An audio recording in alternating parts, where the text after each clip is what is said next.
the police department out. John Myers went running. He was in there. 2 doors took off running. And that's sitting there going, hey, well, you only have an informational meeting. You have 3 people, right? Not according to him. Just because it's Peck Police Department that you're picking on.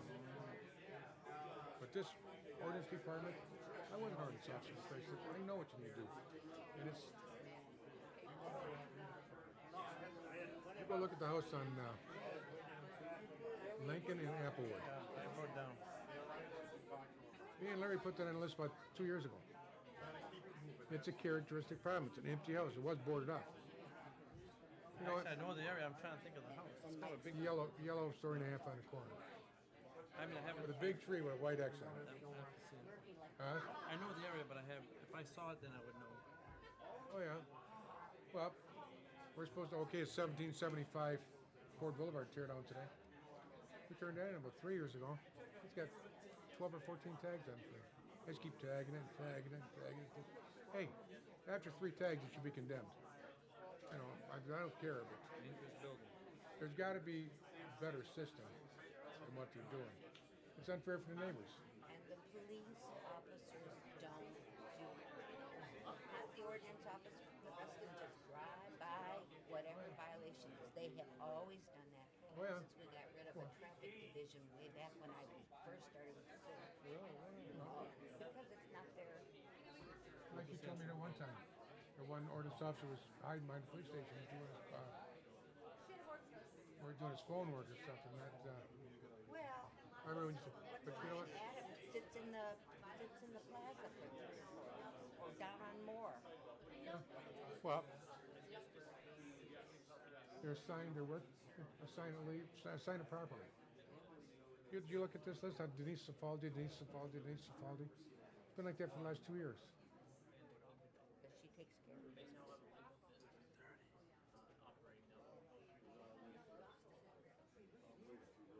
Is that good for you? Is that good? Yeah, like this is fine. It's just in the middle of my eyes. I like the blanket. It's okay for you, except this. I don't like things pointing at me for one. Carlos, you got to sing up like this, and I look over to talk to you or the mayor. It's like, get out of my He sight. wants to see you.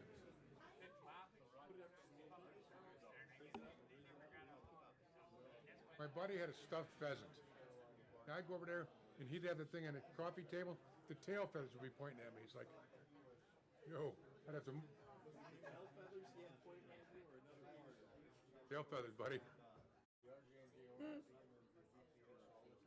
The other parts got chopped off when they fixed it. Time.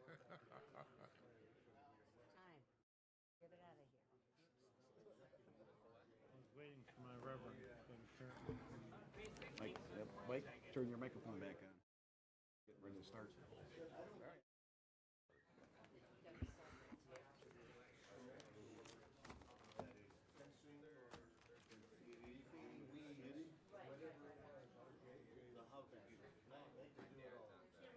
All right, if I could have the camera, please, or we could have the camera.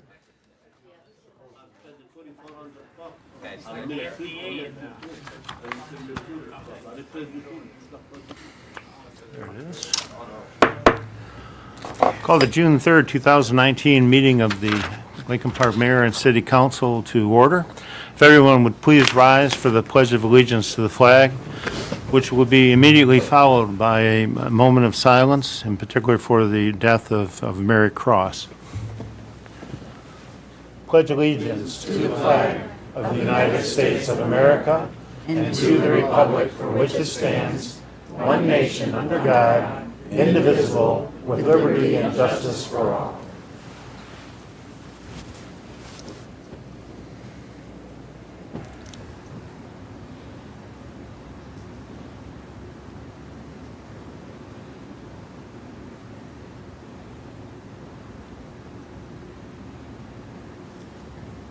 Thank you. Could I have roll call, please? Councilpersons Breeding. Higgins. Present. Kelsey. Here. Parkinson. Here. Ross. Here. Salcido. Present. And Mayor Carnes. Here. Well, good evening, everyone. A lot of things going on the last couple of days, from the spring fling, and then Comic-Con was this past weekend, too. First, a word about Mary Cross and her passing. I don't know how it was that she died, but what Mary has done the past several years has been an advocate for the missing people in the state of Michigan, particularly in Lincoln Park.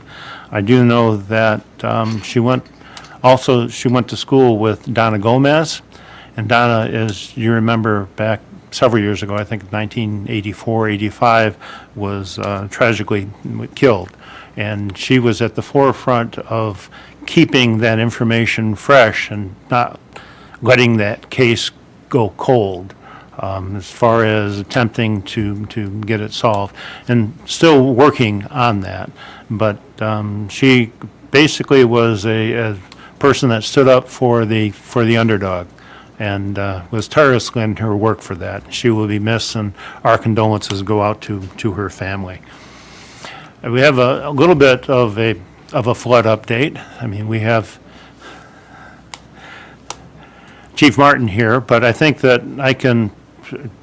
Do you have something, Chief? I was just going to mention that the officers from FEMA were out and about, and they were with the chief going door to door, not every door, but a representative of various homes in the city doing a damage assessment.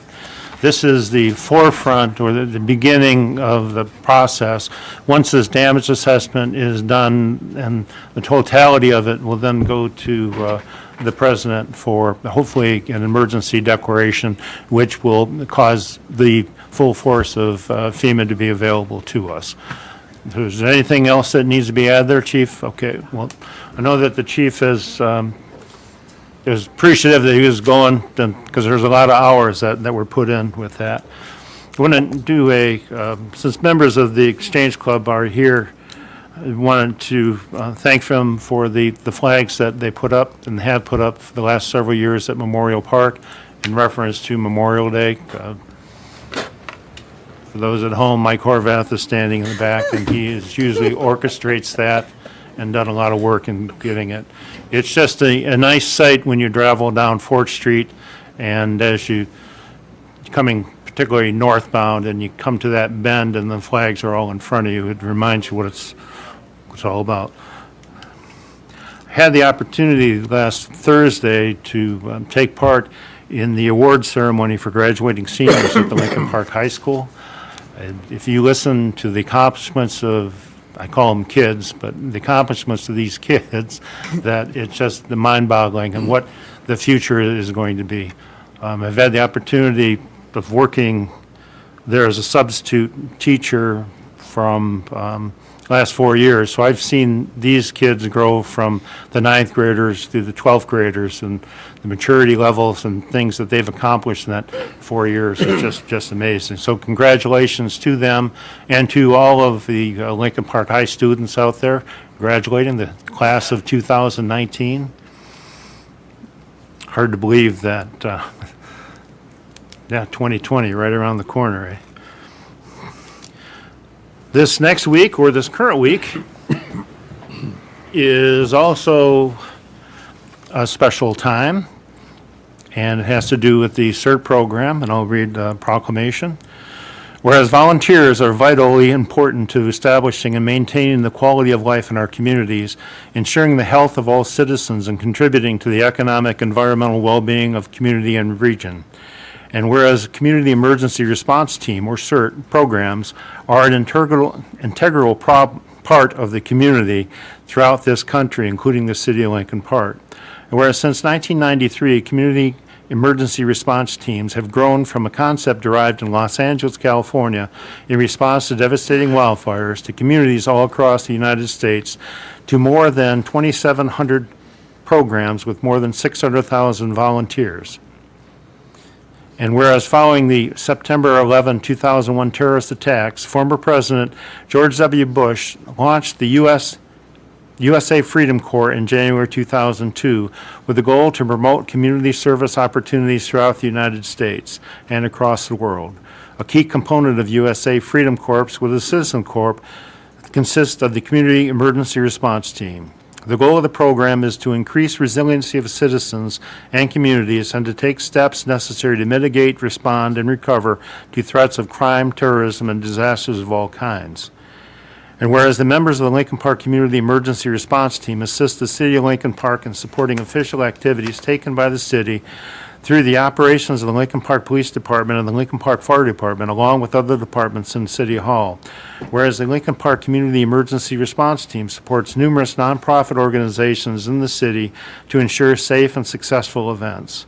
And whereas the Lincoln Park Community Emergency Response Team provides free training to the public to promote membership as well as to create a more prepared community. And whereas the United States, U.S. government, state governments, and local governments recognize the importance that these programs play in providing a more resilient community. Whereas the City of Lincoln Park recognizes the benefits derived from the Community Emergency Response Team, and now therefore be it resolved by the Mayor and Council of the City of Lincoln Park that the week of June 3rd through June 8th, 2019 is CERT Week in the City of Lincoln Park, and express the heartfelt appreciation to all past and current members of the program for their service to the citizens of Lincoln Park.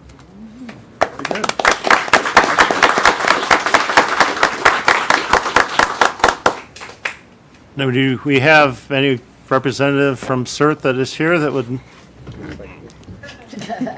Well, if we have. Is it on? You took it before I did, didn't I? Yes, you did. Brian's a cert.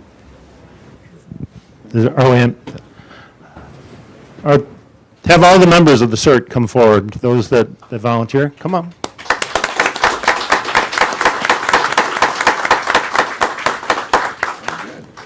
Any more? Oh, okay. Well, come on up, guys.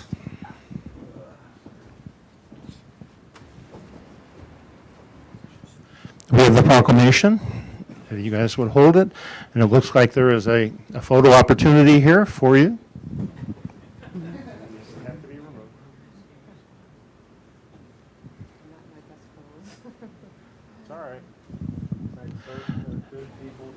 Ladies and gentlemen, let's show our appreciation for the CERT team and everything that they do. And I'm sure that these folks here would like to shake your hands also. Make the rounds, yeah. Yes, thank you for your time and your service. Good work. Happy to see you too. Thank you. Ryan, nice seeing you. You're all over like you know what. You're an honor to work with you. Oh, Thank you for our. there's a politician. Bet you can make it. Yeah, good. Bet you there's a story in here somewhere. Yeah, don't ask him.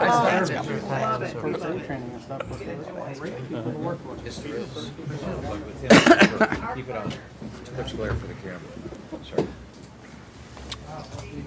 Okay, do the chamber. Well, Oh my God, Jim Hollinsworth was like Bryan Cranston. You look like Bryan Cranston. You know who he is? yes. Breaking Bad. CERT team does not only what we hear about, but they do a lot of things behind the scenes, especially with wires down and situations like that. Thanks to them. Over at the library had a nice program on Friday in which a naturalist by the name of Randy Baker was there making a presentation. And in the audience was a high school group that called the Green Team that has taken an interest in all things green. And not only were they at the planting garden, but doing or listening to the naturalist, they were at the garden. I can't remember what the name of it's in memory of a person. It'll come to me later on. But they planted over 200 plants, I think. Councilman Ross will give you a little information on that. And at her time, she was responsible for planting several of those flowers too. But they did a very nice job with that. At the Historical Museum, I was honored to do the installation of officers there. And at that meeting, they had a speaker in reference to the polar bear unit in the First World War, or Detroit's own polar bear unit, or the forgotten war from the First World War, and where these soldiers had served in Russia. And it's quite an amazing story. And if you go online and get the newsletter from the Historical Museum, you'll get the full lowdown on that. And we have also Mr. Jeff Day, who wants to speak on a program that's coming up.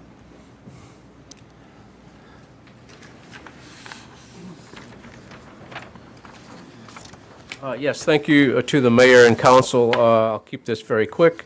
We are indeed having a special event this week. Wednesday, June 5th, the Historical Society will be co-hosting, along with the Lincoln Park Preservation Alliance, a special program which focuses on the houses in Lincoln Park, which were built from kits ordered through the Sears catalog. For a good many years, Sears sold just about anything, this is long before most of us were around, through their mail order catalog, including houses. From the years 1908 to 1940, Sears sold 70,000 home kits across the United States. The homes were available in over 300 different models. Here in Lincoln Park, at least 20 homes have been identified as Sears homes by preservationists and historians Andrew and Wendy Much, who themselves live in a Sears Hamilton model home in Novi. Together, they run an online blog entitled Kit House Hunters, where they share the research they've been doing for many years, and they also welcome newcomers who have information to share about their own Sears homes. Andrew and Wendy will be giving a special presentation on the Sears Kit homes this Wednesday at 7 o'clock at the museum. This is a unique opportunity to learn more about the history of the Lincoln Park community, as these homes were largely built in the 1920s and 1930s, and we're still finding more of them. We urge especially folks to attend who may have an interest in architecture of 20th century homes. Again, this will be held Wednesday, June 5th at the museum. The doors open at 6:30. This coming Saturday, the 8th, the museum will have an opening reception for its latest exhibit on the Sears department store. This reception will be held from 2 to 4, again on Saturday afternoon. Everyone is invited with a special invitation to extended to former employees of the Lincoln Park Sears store. This temporary exhibit will remain up through the end of August. Thank you very much. Jeff, if you could. There were 4 residents or former residents that were honored at the presentation. Those. Oh, yes. If you could mention those. Absolutely. Probably the one that we might know by name or recognize would be Benjamin Goodell. Benjamin Goodell had the VFW Hall here in Lincoln Park named after him when it was formed in 1930. He died in 1923.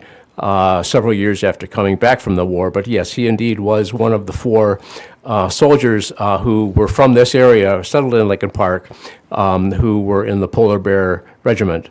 Also was Walter Pegowski. Some of you may know the Pegowski family.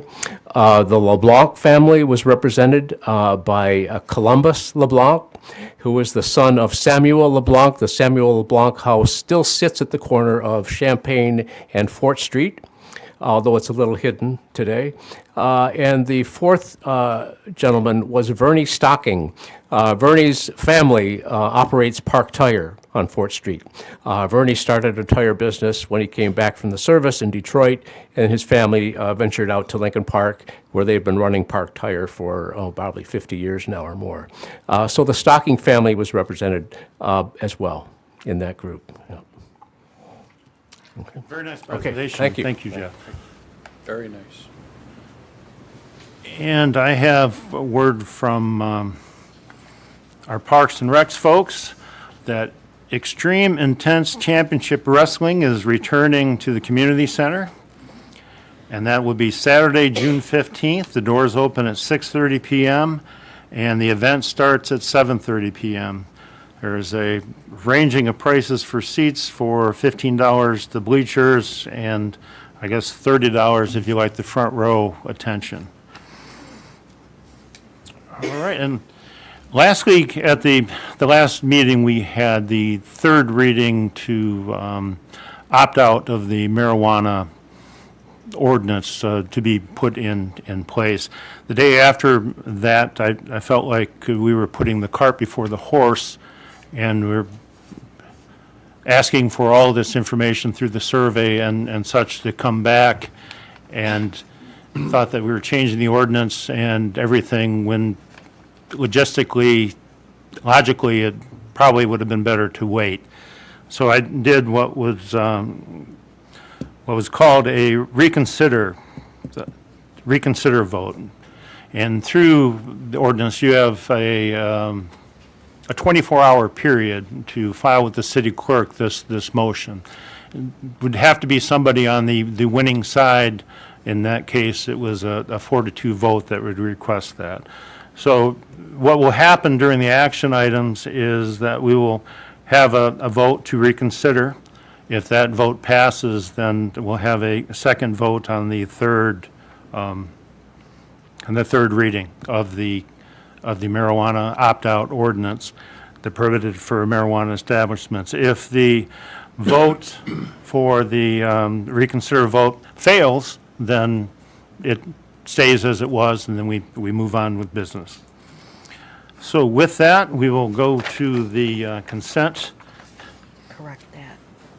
The consent agenda. There is a correction on the consent agenda. We're number 3, participation residential rehab program. There are 2 subjects that are receiving the loan. Is that correct? Yes, there are two recipients, but the cover letter says 1. It was a typographical error. It should have said 2. Okay, for those, everybody had the cover letters? So moving forward then. Resolved that the following items listed in the consent agenda be approved as presented to the mayor and city council. 1, approved minutes, regular meeting held May 20, 2019. 2, accept minutes, public hearing held May 20, 2019, RE fiscal year 2019-20 budget. 3, participation residential rehab program. 4, reappointment, local officers compensation commission, Clancy. 5, reappointment, local officers compensation commission, Cotter.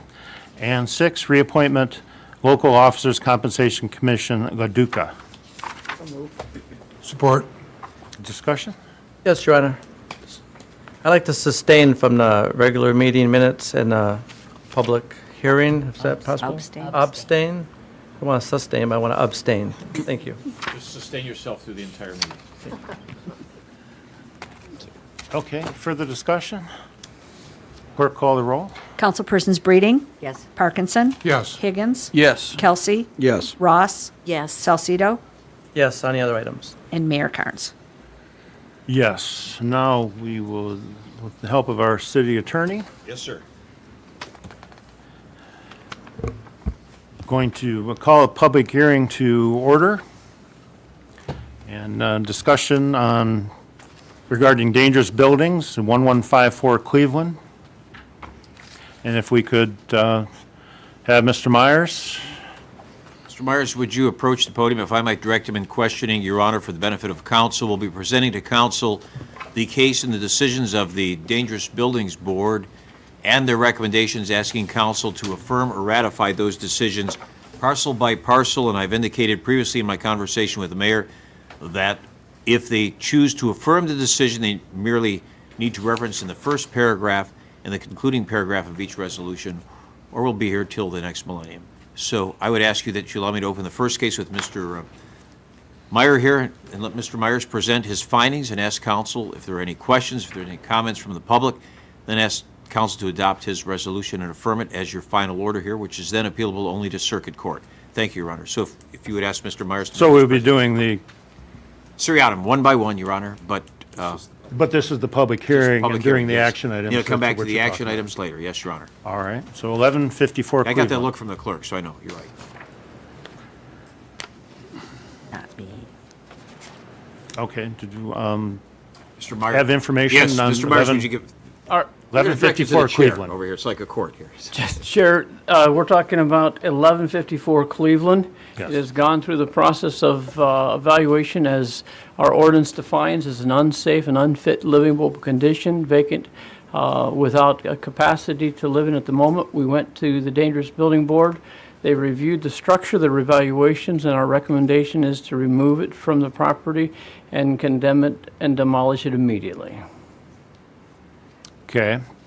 Are there any comments or objections on the demolition of this structure? 1154 Cleveland, 1154 Cleveland. And Your Honor, because it's a public hearing, council has also the right to inquire since they're the final tribunal in this matter. All right. Is the owner of the property in attendance?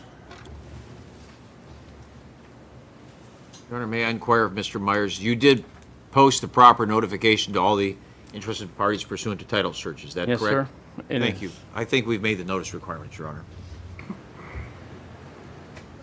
Okay. Anything further on the Cleveland address? Then moving on to 1812 Euclid. Again, this is a small property with a small frontage. Demolition of this property was requested due to the fact that the foundation is not stable or standing, and the cost of turning it over was approved and recommended by the board to demolition this building as well. Are there any comments or objections to the demolition of this structure? I got a question through the chair. Who's paying for this one? Is this the homeowner, or is this abandoned, or is this foreclosed, or Euclid? This is the owner has agreed to pay for this one. Good. Thank you, Your Honor. Okay, is the owner of the property for 1812 Euclid in attendance? Okay, is there any further comment? Then we'll move to discussion regarding dangerous buildings, 1775 Ford Boulevard, 1775 Ford Boulevard. This is one of the properties that we walked through. We cited, again, as an unfit facility, non-occupied for over 15 months when we first started the process. We brought it to the dangerous building. We submitted a search warrant, a title search, a communication to the property. We've tagged the property, brought it to the dangerous building board. No one on this property responded during that dangerous building board, and the board's recommendation is we demolition this. Are there any comments or objections to the demolition of this structure? Same question through the chair, Your Honor. Who's going to pay for this? We've never had a contact with the owner at any one point in time, so this would probably go back to their taxes. Okay, thank you, Your Honor. All right. Your Chair, Yes, sir. was this the house that was supposedly belonged to the bank, and the bank said it didn't belong to them anymore? Correct. That's the one that I complained about a lot? Correct. Thank God. Thank you. You're welcome. Okay, again, the owner is not present. Anything further on 1775 Ford? Then discussion regarding dangerous building, it says 136 Monty, that cannot be 1360. correct. 1360. 1360 Monty? 1360 Monty? This was a house fire that burned the back of the house as well as the garage. Over a year ago, we had it removed in some of the cars and damages to clean it up and have it boarded up. No one responded. We put it on the dangerous building board. We have made contact with the last possible owner. And the board, the dangerous building board, agreed that this building should be demolished. Okay, are there any comments or objections to the demolition of this structure? Is the owner in attendance? None? Anything else from council? Same question, Your Honor, is this, who's going to pay for this one? I spoke with the responsible party this afternoon, and they are looking to find the demolition company and would like to probably take it down themselves. Thank you, Your Honor. All right. Then Chair? just- Yes. Did you give them a time limit for that house to come down by themselves? They have to submit but upon the approval of the building of the council to demolition, they need to have a permit in my office within 30 days. Okay, thank you. All right, then moving on to discussion regarding dangerous buildings 1412 Morris. Again, it's been long-standing, empty, vacant, and vandalized by a community. We put it on the board last fall, and the dangerous board recommended that this building also come down.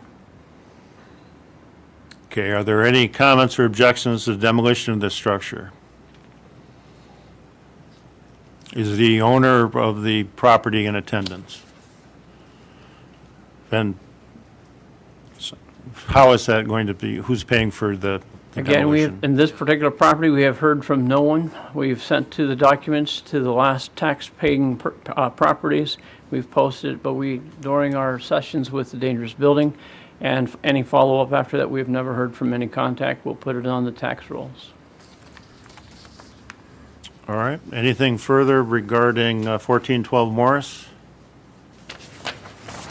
Mayor, may I make one entry for the record here from Mr. Myers? You had affirmed that proper notice was sent pursuant to title search to all the parties of interest in each of the parcels that were presented here today for demolition. Is that correct? That is correct. You've received no subsequent response or objection in writing None at all. directed to the building department? And you're asking council to adopt the findings of the Dangerous Buildings Board in full in the subsequent resolutions, which will follow in just a few moments here. Is that correct? Yes, sir. You have no further reason to address council regarding those resolutions, but you ask them to affirm all the findings as being factual and accurate and to order demolition. Is that correct? That is correct, sir. I think we're finished with him, Your Honor, unless you have any questions. No, anything further regarding these properties? None, then we will adjourn at, looks like 8 PM and reconvene the regular meeting. Thank you, Ms. Myers.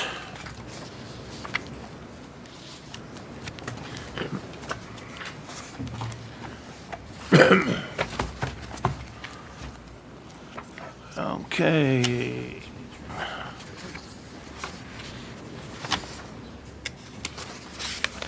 Then the first action item is resolved that the roll call vote on resolution number 2019-172A regarding an ordinance amendment to prohibit marijuana establishments be reconsidered. And I'll move on this. Second.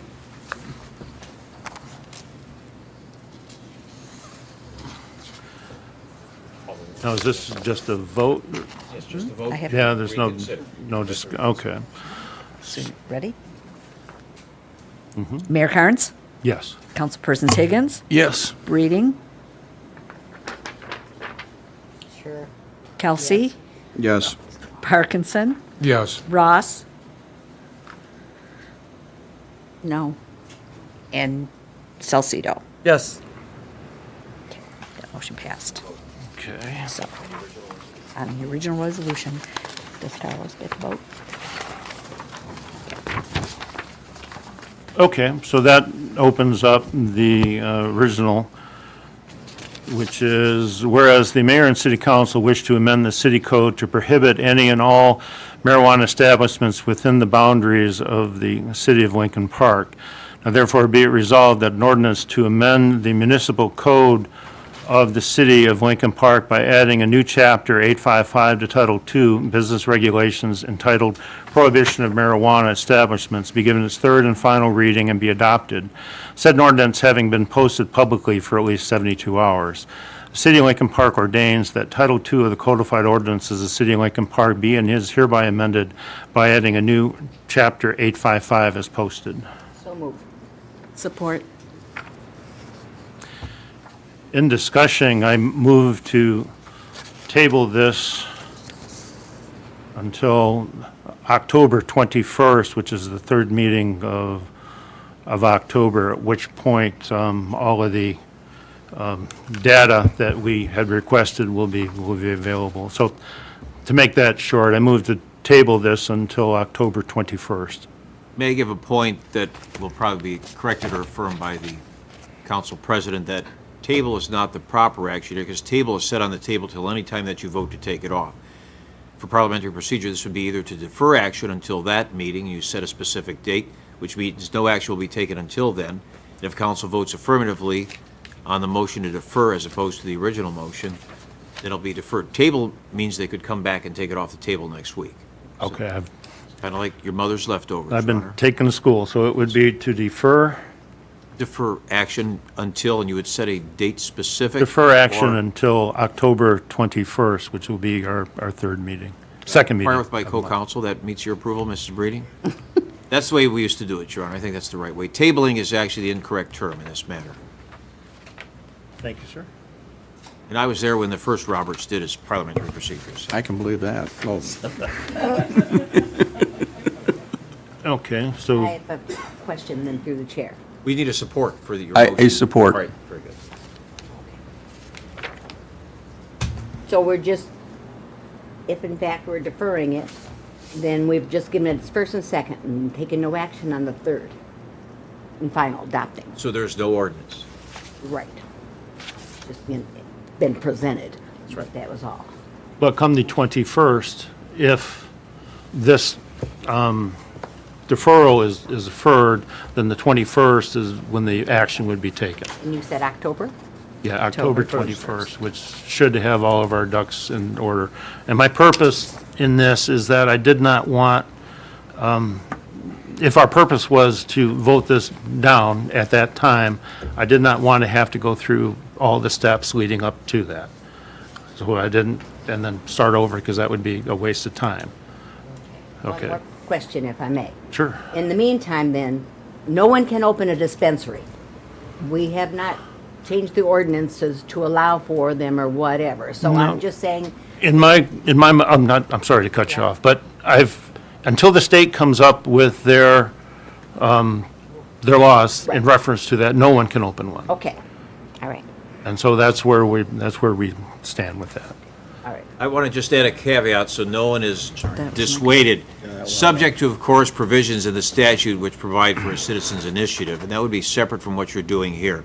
But that would require a ballot question, and the next election will be in November. So the mayor's correct. Just don't, if you see someone circulating petitions to do something else, it doesn't mean that it's going to happen before your next meeting here. Point of clarification, there is no election in November. Oh, there isn't? No, Well, I suppose there could be. I suppose there could be. Well, August or if September. they called for one, if the necessary things, then Yes. Then you, okay. That would one- be, the earliest would be November. And that would be long August. past your meeting here in October. August. August, I suppose. One more clarification, if I may. Sure. To the- Over on Johnny Paplis, where they had approved that grow facility, and now it's closed down. It has been closed now for months. They never were really legal at whatsoever.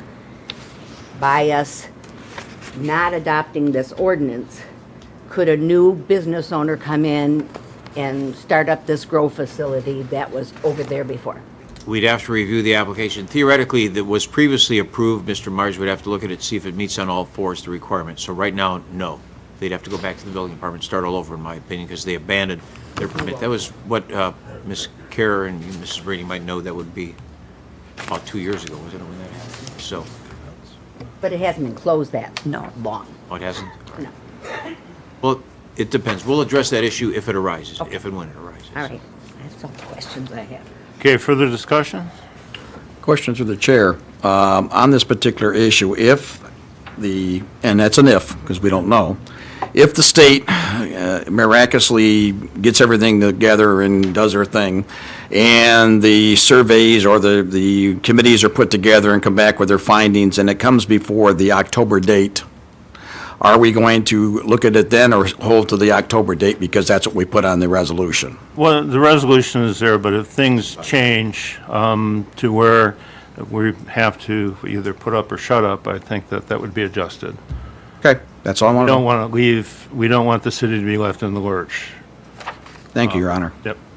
Further discussion? Through the chair? Yep. Mayor, do you have your dates set for your meetings? For the meetings, no, not for the, Okay, that's coming soon. okay. And I'm confirming when the first, it's coffee with the mayor, it's not marijuana with the mayor. but- Which is what I almost said. Relaxed meeting. Further discussion? Clerk, call the roll. This is on the motion to defer. Yes. Okay. Mayor Carnes? Yes. Councilpersons Higgins. Yes. Breeding. No. Kelsey. Yes. Parkinson. Yes. Ross. No. And Salcido. Yes. That passed. Okay, then the, It's historical, Your Honor. It's been how many years since we had the last one here for reconsideration? A long, long Long time. time. Yep. when I was a young man, 92. so it was a long time ago. Okay, so we're now moving to the order of demolitions for the dangerous buildings. For the first on Cleveland, I'm going to read the motion in its entirety, and then for the succeeding ones on Euclid, Ford, Monty, and Morris, I will just be reading the first two paragraphs, the first and last paragraphs.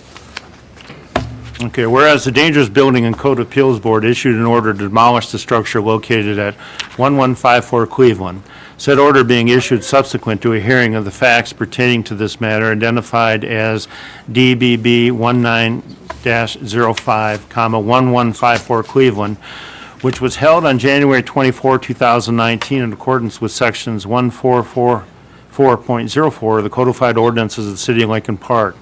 Whereas the Dangerous Building and Code of Appeals Board has filed a report of its findings and a copy of its order with this council, and with each party having a recorded interest in the subject property. And whereas the City Council has established the date of June 3rd, 2019, the date for hearing to review the findings and order of said board, the owner or party of interest having been given the opportunity to show cause why said structure should not be demolished, and the council having duly held such hearing. Now therefore be it resolved that said order of the Dangerous Building and Code Appeals Board to demolish and remove the structure located at 1154 Cleveland, Lincoln Park, Michigan, is hereby approved by the council of the City of Lincoln Park. And be it further resolved that the Director of Public Works is hereby directed to comply with the order of the board as approved by council after 20 days from the date of this resolution. And be it further resolved that the Director of Public Works shall determine the date of demolition and shall notify each party of interest as required by section 1444.10 of the codified ordinances. And be it further resolved that the cost of demolition shall be assessed against the real property on which said structure is located. Such cost shall be reported to the city assessor who shall place said lien. So move. Support. Discussion? Clerk call the roll. Councilpersons Breeding. Yes. Higgins. Yes. Kelsey. Yes. Parkinson. Yes. Ross. Yes. Salcido. Yes. And Mayor Carnes. Yes.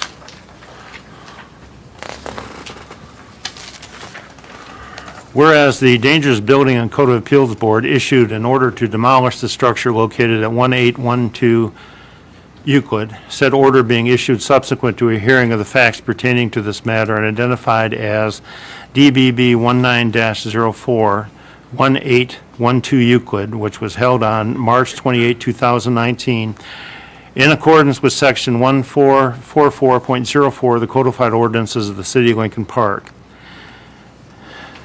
Now therefore be it resolved that said order of Dangerous Building and Code Appeals Board to demolish and remove the structure located at 1812 Euclid, Lincoln Park, Michigan, is hereby approved by the council of the City of Lincoln Park.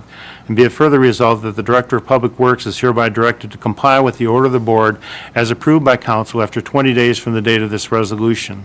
Be it further resolved that the Director of Public Works shall determine the date of demolition and shall notify each party of interest as required by section 1444.10 of the codified ordinances. Be it further resolved that the cost of the demolition shall be assessed against the real property in which said structure is located. Such cost shall be reported to the city assessor who shall place said lien. So move. Support. Discussion? Clerk call the roll. Councilpersons Breeding. Yes. Higgins. Yes. Kelsey. Yes. Parkinson. Yes. Ross. Yes. Salcido. Yes. And Mayor Carnes. Yes. Next item is whereas the Dangerous Buildings and Code Appeals Board issued an order to demolish the structure located at 1775 Ford. Said order being issued subsequent to a hearing of the facts pertaining to this matter identified as DBB 19-01, 1775 Ford, which was held on March 28, 2019, in accordance with section 1444.04 of the codified ordinances of the City of Lincoln Park. And whereas the Dangerous Building Code of Appeals Board has filed a report of its finding and copy of its order with this council, and each party having recorded interest in subject property. Now therefore be it resolved that said order of the Dangerous Building Code of Appeals Board to demolish and remove the structure located at 17755 Ford, Lincoln Park, Michigan, is hereby approved by the council of the city of Lincoln Park, and be it further resolved that the Director of Public Works is hereby directed to comply with the order of the board as approved by council after 20 days from the date of this resolution, and be it further resolved that the Director of Public Works shall determine the date of demolition and shall notify each party of interest as required by section 1444.10 of the codified ordinances. Be it further resolved that the cost of the demolition shall be assessed against the real property in which said property is located. Such cost shall be reported to the city assessor, who shall place said lien. So move. Support. Okay, discussion? Clerk, call the roll. Councilpersons Parkinson, Yes. Higgins, Yes. Breeding, Yes. Kelsey. Yes. Ross, Yes. Salcido, Yes. and Mayor Carnes. Yes. Next item is, whereas the Dangerous Building and Code Appeals Board issued an order to demolish the structure located at 1360 Monte, said order being issued subsequent to a hearing of the facts pertaining to this matter and identified as DBB 19-09 1360 Monte, which was held on April 25, 2019, in accordance with Section 1444.04 of the codified ordinances of the City of Lincoln Park. Now therefore be it resolved that said order of the Dangerous Building and Code Appeals Board to demolish and remove the structure located at 1360 Monte, Lincoln Park, Michigan, is hereby approved by the Council of the City of Lincoln Park. Be it further resolved that the Director of Public Works is hereby directed to comply with the order of the Board as approved by Council after 20 days from the date of this resolution. Be it further resolved that the Director of Public Works shall determine the date of demolition and shall notify each party of interest as required by Section 1444.10 of the codified ordinances. Be it further resolved that the cost of demolition shall be assessed against the real property in which said structure is located. Such cost shall be reported to the city assessor, who shall place said lien. Support. Discussion? Clerk, call the roll. Councilpersons Breeding, Yes. Parkinson, Yes. Higgins, Yes. Kelsey, Yes. Ross, Yes. Salcido, Yes. and Mayor Carnes. Yes. Next, whereas the Dangerous Building and Code Appeals Board issued an order to demolish the structure located at 1412 Morris. Said order being issued subsequent to a hearing of the facts pertaining to this matter identified as DBB 18-01 1412 Morris, which was held on September 19, 2018, in accordance with Section 1444.04 of the codified ordinances of the City of Lincoln Park. Now therefore be it resolved that said order of the Dangerous Building and Code of Appeals Board to demolish and remove the structure located at 1412 Morris, Lincoln Park, Michigan, is hereby approved by the Council of the City of Lincoln Park. Be it further resolved that the Director of Public Works is hereby directed to comply with the order of the Board as approved by Council after 20 days from the date of this resolution. Be it further resolved that the Director of Public Works shall determine the date of demolition and shall notify each party of interest as required by Section 1444.10 of the codified ordinances. Be it further resolved that the cost of the demolition shall be assessed against the real property in which said structure is located. Such cost shall be reported to the city assessor, who shall place said lien. So move. Support. Discussion? Clerk, call the roll. Councilpersons Parkinson, Yes. Ross, Yes. Breeding, Yes. Higgins, Yes. Kelsey, Yes. Salcido, Yes. and Mayor Carnes. Yes. Our next item has a cover letter from Lisa Griggs, our Director of Finance and Operations. The attached resolution outlines the recommended budget for fiscal year 2019-20. Budget was presented to the Mayor and Council in April, and the public hearing was held on May 20, 2019, in accordance with Public Act 442. The attached budget has a few changes from what was originally presented to the Mayor and Council. The changes include staffing changes in the major and local funds at the request of Council, with the overall appropriations unchanged.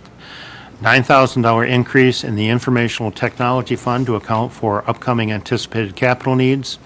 Updated excess flow amounts based on the budget set by DUA, which will be taken from the Water and Sewer Fund reserves. The general fund includes the updated assessing department appropriations under the terms of the recently passed assessing services contract, including the required staffing. The appropriations resolutions include the estimated tax millage rates to support the budget. Once the final millage rates are set, any changes to the anticipated revenues will be adjusted in the mid-year budget amendment. This amendment includes the water and sewer rates, which are set to increase 5.97% based on the needs for capital and wages and fringe benefits, operations and maintenance, and the rates passed along from GLWA and DUA. Sanitation fund includes the fee for recycling set to begin July 1.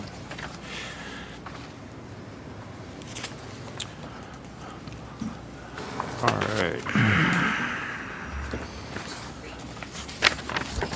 Yeah, And the millage rates. right. Okay. A resolution to provide for adoption of a budget proposed by the mayor and council containing estimates of proposed revenues and expenditures for the fiscal year beginning July 1, 2019 and ending June 30, 2020, and millage rates to support this budget. Be resolved that the city of Lincoln Park, that for expenditures of the city government's activities for the fiscal year beginning July 1, 2019, ending June 30, 2020, the amounts in the following sections.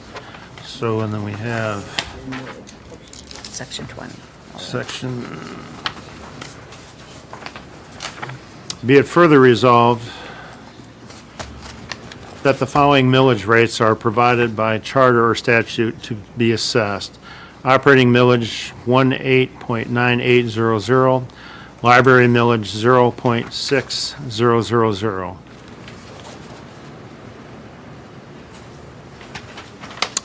I'll move on this. Support. Okay, discussion?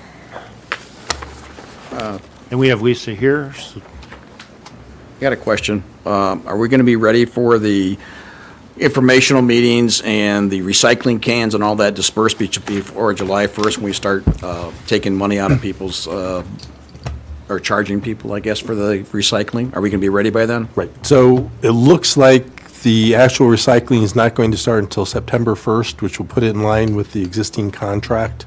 So we will have to do some type of adjustment at some point on that. But at this point, it looks like September 1st will be when we start recycling. So, oh, go ahead. I'm sorry, through the chair, that didn't answer my question. Are we going to start, it says here we're going to start charging July 1st, but we're not actually going to do recycling until September? Correct. Starts Why am September 1st. I guess I'm confused. Could you explain that to me? Yeah, and like I said, we can make an adjustment on what we're collecting as part of that later on to adjust for it. We're just not ready to adjust it today. Well, through the chair, I'd like to see nothing billed until we start doing it. I mean, it's kind of, you're paying for a service we're not given. I got a problem with that, and that's all I got to say on that one. There's Lisa. How would we handle that, Lisa?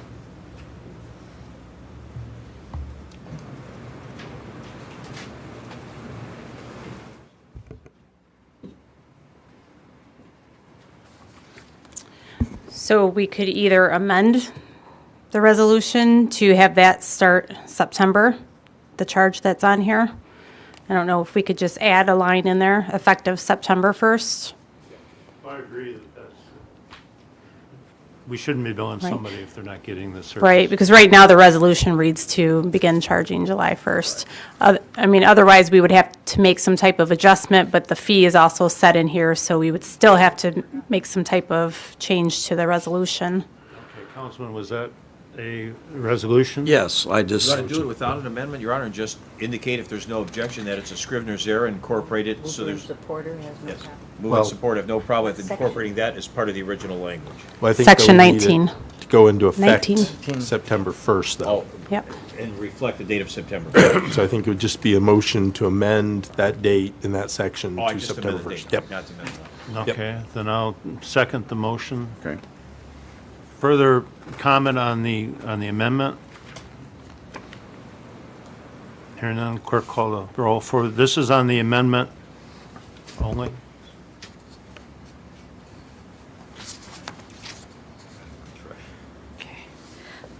That was moved by Councilman Kelsey, Yes, supported by you. yes. Sorry, I was writing. Councilpersons Kelsey, Yes. Mayor Carnes? Yes. Councilpersons Breeding? Yes. Higgins? Yes. Kelsey already voted. Parkinson? Yes. Ross? Yes. And Salcido. Yes. Okay, then further discussion on the motion as amended? Hearing none, then clerk call the roll. Okay. Mayor Carnes? Yes. Councilpersons Breeding? Yes. Higgins? Yes. Kelsey? Yes. Parkinson? Yes. Ross? Yes. And Salcido. Yes. Okay. Next item that we have, as mayor and council are aware, and this is a cover letter from our city manager, Matthew Copier. Thank you, Lisa, for your help.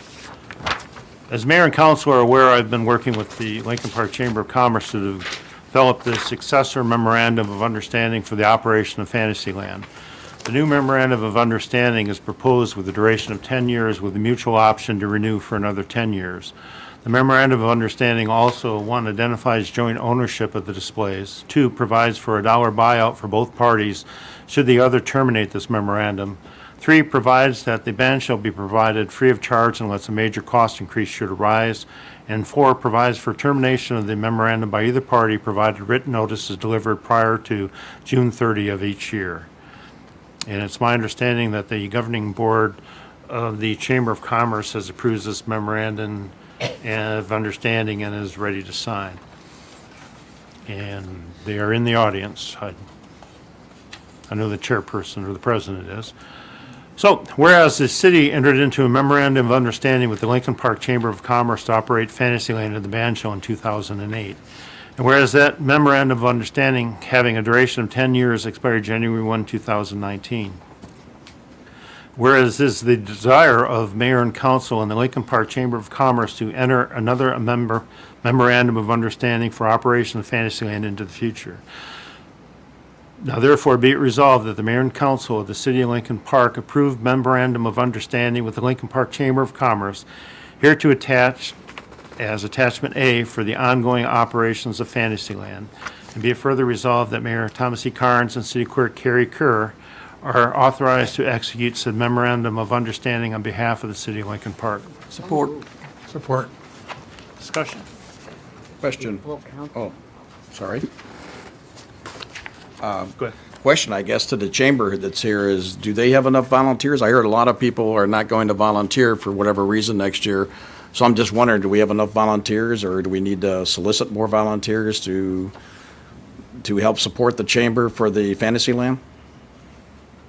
And we have Debbie Van Cleve from the chamber who is approaching. Debbie Van Cleve, the president of the Chamber of Commerce. I haven't been informed of any volunteers who are not returning. So if there are some, they haven't notified me. But last year we had some that didn't return. I was able to replace those. I have more volunteers that are willing to come in. That's the only question I had, Your Honor. Thank you. Okay. Thank you, Debbie. Further discussion? Yes, sir. So you would be willing to accept any volunteers anytime, is that correct? Yes, we will. Volunteer, please. Okay. Further discussion? Okay, clerk call the roll. Councilpersons Breeding? Most definitely, yes. Parkinson? Yes. Higgins? Absolutely, yes. Kelsey? Yes. Ross? Yes. Salcido? Yes. And Mayor Carnes. Yes, and then just saying that we in the city appreciate all the efforts that you guys have done to put this on year after year after year. It is, people from all over come to see this, and being the father of a new grandson, I knew that I appreciated that, being able to show him what I saw as a child too, so. You're welcome. And the whole idea is to keep it going. There you go. Very nice. I can give my phone number, or you can contact the Chamber of Commerce. Okay. My phone number is 734-560-1121.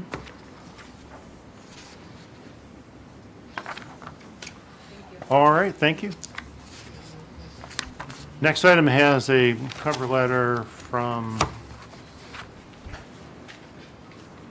Deputy Chief of Police Klakovich, and the purpose is to requesting that mayor and council waive the formal bidding process and authorize the lease of 2 new Xerox copiers, and due to the fact that it is on, well, the easiest thing to do is just dive into the resolution here. So whereas the Lincoln Park Police Department is requesting to lease 2 Xerox copiers, be resolved that the mayor and council authorize the Lincoln Park Police Department to waive the bidding process and lease 2 Xerox C8045H copiers for a total monthly cost of $576.18 for 60 months from Xerox Corporation under the My Deal contract. Be it further resolved, funds for the lease of the 2 Xerox C8045H copiers to come from the police department's maintenance contracts account 101-305-934. So moved. Support. Discussion? Yes, to the chair? Okay, well, we have Deputy Chief Klakovich here. Yes, he's here. I have a question, please. I'll say it as you're walking up for the sake of saving time, but I know we've had this with the police station before. I mean, I'm all for public support of supporting the police if you need training and anything, but to waive a bid of $34,000, I'm wondering why we're going to waive a bid when we have other copy companies out there. If you can My explain understanding it. is that's the lease that we have went with, and that's the state price, which is the lowest price. So the state of Michigan goes through They bid? and solicit bids for all of these and then puts that bid price out for different organizations to utilize, as a cost-saving measure, I believe. Correct. Yes. It is a cost-saving measure. That furthers my question then, thank you. Further discussion? Can we have that in writing next time so that we know that ahead of time? Because I had didn't the see that same either. question, and What does it say, state? Michigan Deal. It said it in the resolution, but we didn't, so next time we do the MEM deal, if you could flesh that out. Sure. A little bit and give a little background with that, Okay. Please. that would help out. Is there further discussion? Question through the chair. Yes, sir. The price, we're going to go 5 years at $600 roughly a year. Isn't that close to the price of the copiers a month? I mean, it's going to get close to what, why don't we just buy them outright and pay for a maintenance contract? Or am I wrong? I'm just trying to do the math in my head real quick. So if I, can anybody answer that, or? I don't know what the cost is, but Ms. Copper? I know she's sitting back there. Can you provide a little bit more insight onto that cost? Because that's all in, right? Yes, you. Why it's better to do the lease why it's better to do the lease than have an outright purchase. When you lease the machine, they provide all of the supplies for you. So all of the toner, which the toner in these machines is very expensive. That provides a set amount. I'm not sure with this particular contract how many copies are included, but they provide the copies already there. So otherwise you would have to fund those separately. So usually there's a certain amount of copies rolled into the monthly lease price. And then too, I mean, as you know, all this equipment becomes outdated very quickly. So, and now they're basically like mini computers. They scan and they're hooked up through the network, so you can have faxes go directly to them as well. So that's one of the reasons as well as why we lease them, is to keep up to date on the technology, because they do start to wear down. Our last machine that we had up in our offices was failing before we went out for lease on ours. So that's generally the way we do it with all of the ones that we have now for the big, large bulk quantity, because you're printing, hundreds of pages at a time. And so we have, in our office, we have a smaller one that we use for small print jobs, but when we're doing those large print jobs, it's much more cost effective to use these big ones. Okay, that's all I want to know. I was curious. Thank you. Further, Chair? We can provide, if I could, we can provide kind of an analysis of the cost of life. All right. Yes, sir. They're all compatible with all the equipment that we have over there now? Which their computers, or? Are they all compatible with what the police station has now? Or next week we have to buy a new computer to be compatible with these No, copies? they actually just received all new computers. They're Okay, still so in this the, is all compatible then? right. Thank you. Okay, further discussion? Clerk call the roll. Councilpersons Kelsey, Yes. Ross, Yes. Breeding, Yes. Higgins. Yes. Parkinson, Yes. Salcido. Yes. And Mayor Carnes. Yes.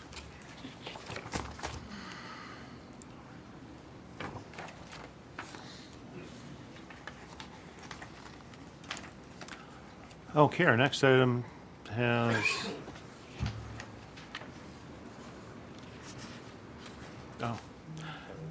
cover letter from our Executive Director of the DDA and EDC, Mr. Tucker. On May 23rd, 2019, the Planning Commission held a special meeting and approved the rezoning request of the owner of the property commonly known as 1805 Paplis Drive. This request for rezoning is in anticipation of the renovation of the present hotel and future development of restaurant and office space use. I'll go into the resolution. Whereas the property owner of the adjoining parcels 45-003-15-0001-303, comma, and 45-003-15-0001-304, and 45-003-15-0003-000 has requested that they be rezoned from General Industrial District, GID, to Municipal Business District, MBD, in anticipation of renovation and new development. And this request was approved by a special meeting of the Planning Commission held May 23rd, 2019. Whereas the rezoning of these parcels is congruent with the comprehensive planning goals of the City of Lincoln Park, and this amendment does not set an inappropriate precedent because it brings parcels into conformity with the intended district and with the future land use designation. Now therefore be it resolved that the Mayor and Council of the City of Lincoln Park amend the City of Lincoln Park zoning map such that the zoning designation assigned to parcels 45-0003-15-0001-303, comma, 45-003-15-0001-304, and 45-003-15-0003-000 is changed from General Industrial District to Municipal Business District. I'll move on this. Support. Okay, discussion? Yes, Your Honor, through the chair. I don't know if Giles wants to answer this question. Is the parcels you're talking about, is it for the whole complex, the whole hotel, since it's so large? Because I noticed on the graph, like behind the hotel, there's really no room, there's a railroad track, so it looks like there's a parcel behind there. So no, so is they gonna put a restaurant in the hotel? I guess that's my question. Yes, so at this, in your packet, you should have the zoning amendment review. It's a 5-page document that the planning commission had. So it's the development that we're anticipating consists of 3 full parcels. What we have seen in conceptual design does include, in fact, a small amount of restaurant space on number 3 that you would see on page 5 of that review. So you'd see a small restaurant-type development concept, and then the majority of the square footage that we're anticipating would be directly in front of the existing hotel. So keep in mind that with this petition to rezone, this is the first step. We have not received a site plan, a completed site plan. That would still be reviewed by the Planning Commission, but this is step 1 in order to move forward in this concept. Thank you very much. Yes, sir. Further discussion? Yes. Just for clarification, this does not change the rest of the industrial development district that's down there. We're only talking about the property that's owned by the hotel people. That's correct, yes. Okay, anything? Question, through the Yes. chair.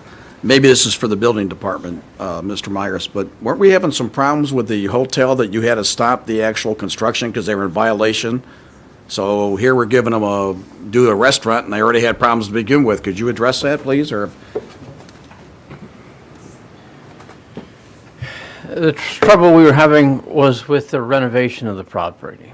And we did bring a resolution to that with them, and we did put them on a time restriction for repairing some of the things, and required them to bring health and safety to the building first before they were allowed to continue the renovation project. They had some issues with us requiring them to stop work. The water was off, the heat was off, the water sprinkler system exploded. They had to repair that because we had shut them down in the dead of winter. That happened. Once they had to do that, they had to bring that back online and test it and bring the fire alarm system back online, and then they could go back to work. I guess my question to the chair is, what do you think the relationship is with this owner then, being the fact that you had to go through is he cooperative? Is he going to play by the rules? Is he going to, or do you have any idea whether we're going to have more problems? Because now he's going to build a restaurant or something according to plan, so we're going to have more construction there. And I'm just asking, I don't think you can see in the future, but I'm saying, has he complied so far with what we've asked him to do without taking him to court or finding him or giving him a violation? Early on in my start with him, we did have a problem that was resolved by a former employee in the building department that was asking what was illegally not theirs to ask for. And once that really got resolved, then he was more than easy to be in compliance with what we were asking. But the building department under other leadership was asking for more than they were legally allowed to ask for. And that's what really dragged the process out until we got that legally resolved. Then he was free to move forward. Okay, thank you. Thank you, Your Honor. I have one more question for Yes. John. John, my question is, why are we doing this if they haven't even submitted site plans? Tell me the progression. Why would we go ahead and change the zoning on there if in fact we don't even have a site plan for all the construction that's going to go? The projection of the project brought part of the potential or projected site plans.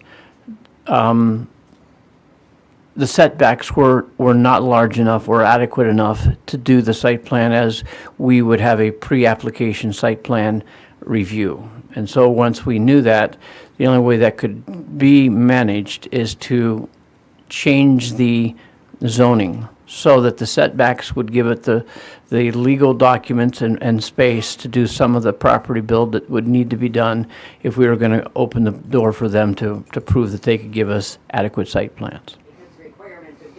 Industrial drive than they are for Correct. this. One's a lot tighter, and one's that gives them more space, square. Gives them a shorter setback. And Your Honor, just want to put a little historical spin on it. When that hotel was originally built, the original hotel owner had agreed to put a restaurant there, and it never came to pass because, well, he built it different than he originally said. So originally, that is what the intent for this property was. So I just thought I would bring that up. Okay, further discussion? Clerk, call the roll. Mayor Carnes? Yes. Councilpersons Kelsey? Yes. Reading? Yes. Higgins? Yes. Parkinson? Yes. Ross? Yes. And Salcido? Yes. All right.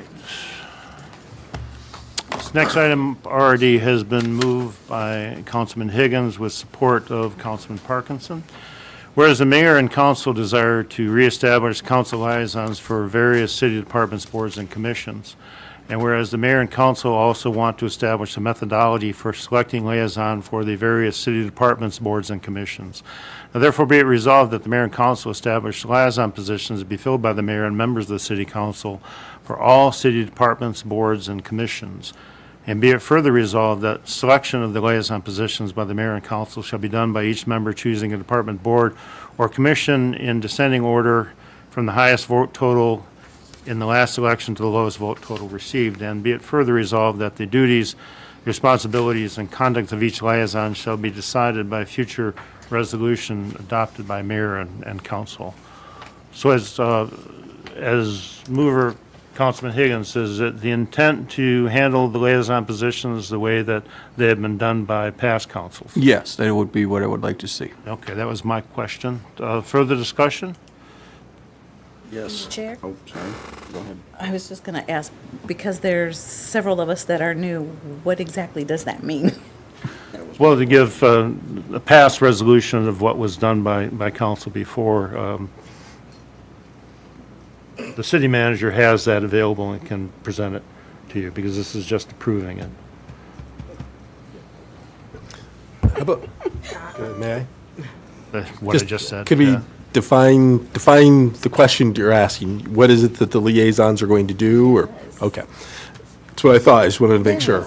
I think that's part of what that last further resolved is going to handle. In talking with Councilman Higgins, we had a little bit of discussion that there needs to be, an understanding for everyone, what is the responsibilities?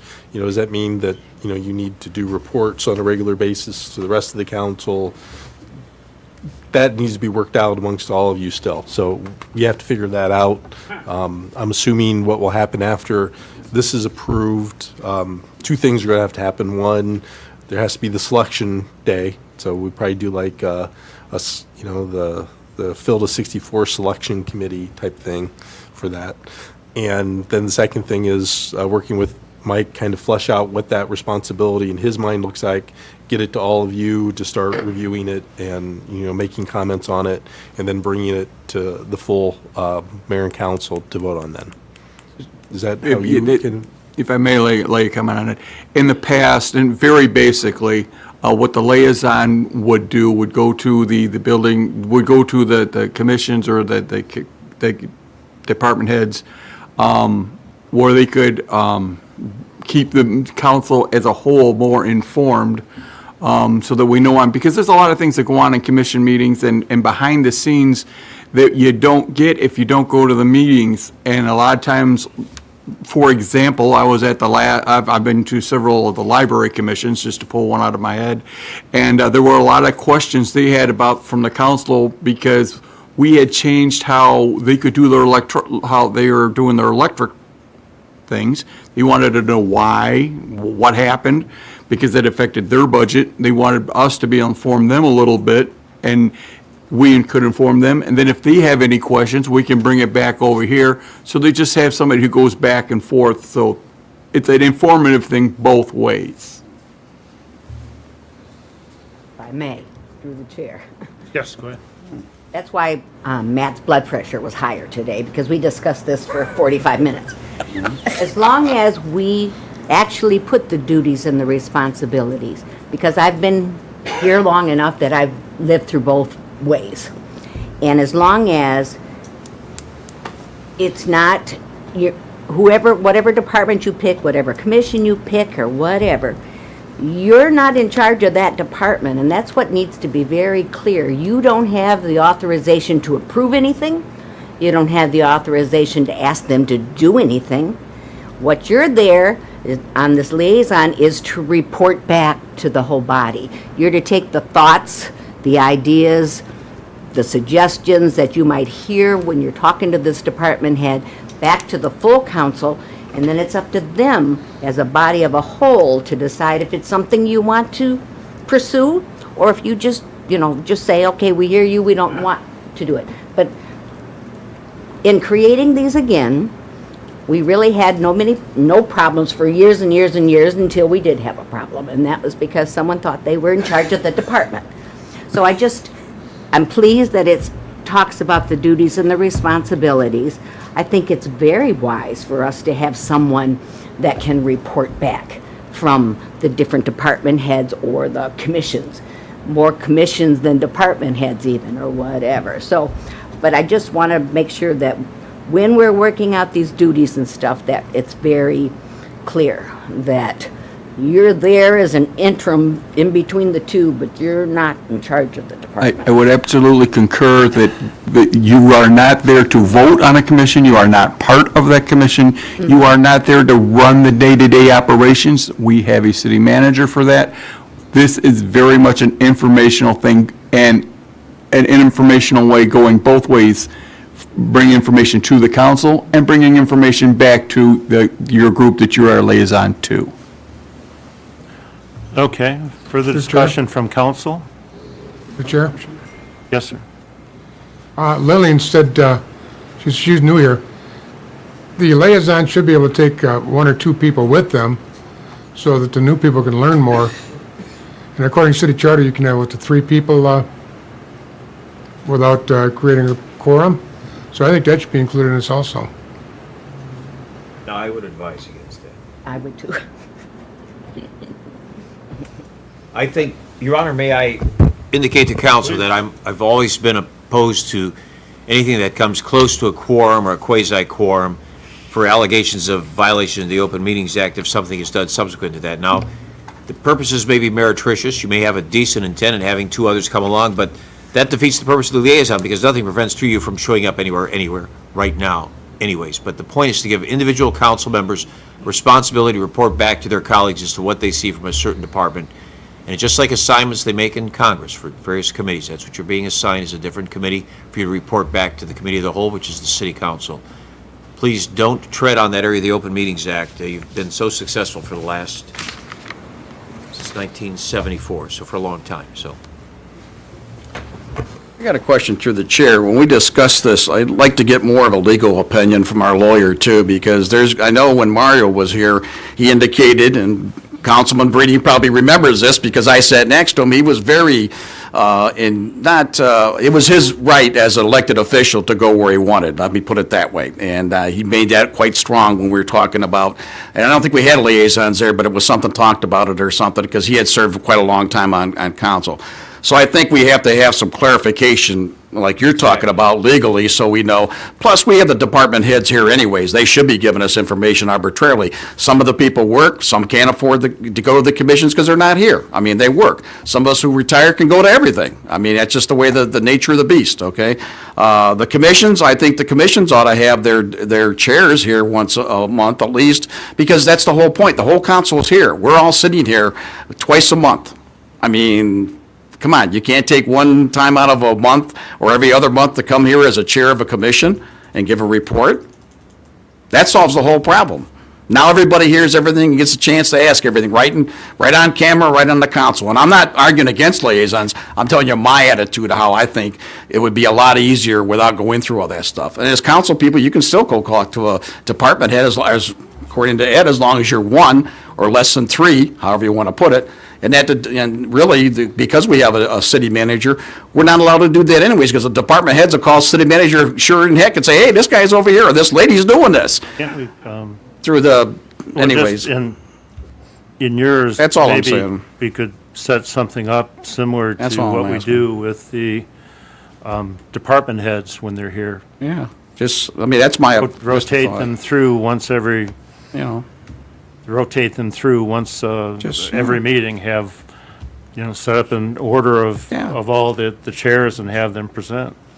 I mean, that's just mine, because I know I've tried to go all the commissions, I'm fairly good at it, but it takes a lot of time up, and you have to have a lot of dedication, because if you don't go to the commission on a regular basis, because they are not televised, all you get is the minutes. You don't get the flavor of the commission. And my point, we're all here anyways. We have to be here at least twice a month, maybe sometimes more. So, just a thought. I'm not arguing against liaisons, just a thought as we go to this next step. I don't have a problem with it. It might be something we could do both. I don't have a problem with that. The only problem I see with that suggestion is those are volunteers. We have trouble sometimes getting quorums at their commissions or whatever. So if you're going to ask them to go a step and beyond the meetings that they have and actually be required to be here, those are volunteers that are manning all of those commissions and stuff. So I don't think it's appropriate for us to require them. Well, through the chair, I'm not, I don't know, volunteer's got a different meaning for me. I mean, what I'm saying is, when we ask you to volunteer, we ask you to do what you can for the city, and they come. And I don't think we're asking anything more than the fact that explain, as we appoint you to that council, or that commission, excuse me, which we do, okay? What are you actually doing? Can we talk to you? I don't think it's that much out of their, because they got to meet once a month anyways on their commissions usually. So I don't think asking once every 2 months or something, and like the mayor suggested, maybe, I mean, I don't think that's unreasonable. I don't think we have to mandate it, but I think it's the same thing. Hey, we appointed you because you came to us and you put a resume in, you want to be part of the solution, and you volunteer, and you know you weren't getting paid. And we're not going to abuse you, we'd just like to see you once in a while. I'm done with that. I actually agree with that, but. I agree too, now that you. All right. What, Agree with I'm sorry, who was Yeah. next? Mr. Duchesne. Sorry. Okay, so anything further from council? Yeah, I think we've made our point. Yeah. All right, then from the audience? Chris Tarzinski. Can't wait to see this voted on and hopefully voted yes. Former Councilman Tom Murphy and I presented this about 4 years ago. Liaisons, it's an excellent thing. It's just a very good dissemination of information. Hope you vote yes. Thank you. Next. I was surprised to see this there liaison come up again. I remember we had it years ago, and then they did away with it. And when we try to get it back, they said, well, you don't need it because you have a city manager now. But I think it's a good thing, and I hope it passes. It's good for the members or the citizens of Lincoln Park. They said, well, if you got a problem, go to the city manager. Well, he's got to manage the city. He ain't got time to listen to every little problem that comes up for the citizens. But with the liaison, they go to the person who's expert on their subject. Now, every group has become specialized. The doctors, lawyers, engineers, and the council would be specialized too. And they become experts after time on what's a department or whatever they take. And I think that would help all the citizens there. They'd go to them, and maybe the council person could answer their question. Or if it's a bigger one, then they would go to their department. And it's better for the council person to go to a department head than just a little peon like us citizens. Thank you.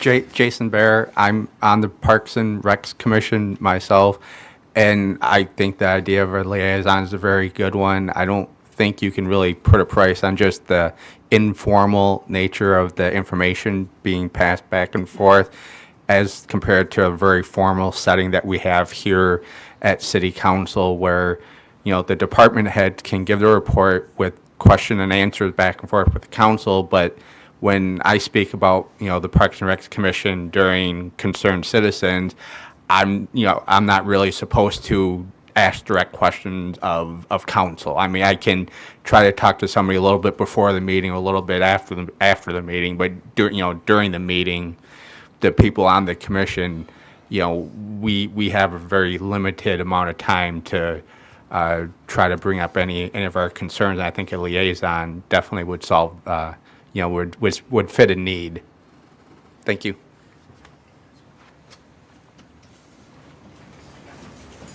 Yeah, I'm good.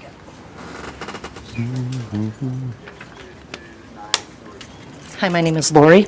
Just a quick question. It's Mahalik, Lincoln Park. It's a great idea that we're going to have liaisons here, but I've talked to Mike Higgins about this in the past regarding about new businesses that come to the city. This is only about. Oh, this has nothing to do with that? This isn't public comment, it's only public comment on what Oh, the we're talking liaisons? about, the Okay, I liaisons. thought, well, maybe that would have something to do We'll with move it. into that in just a couple minutes. Okay, thank you. All right.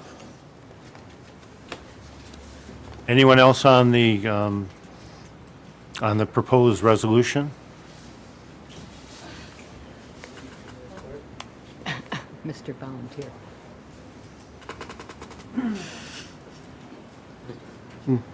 Michael Horvath, resident, and the volunteer on the public safety commissions, and I think it is good to have the interface between them. I mean, she made a good point about these volunteers and bringing them into regular council meetings all the time, and these meetings are pretty long as it is.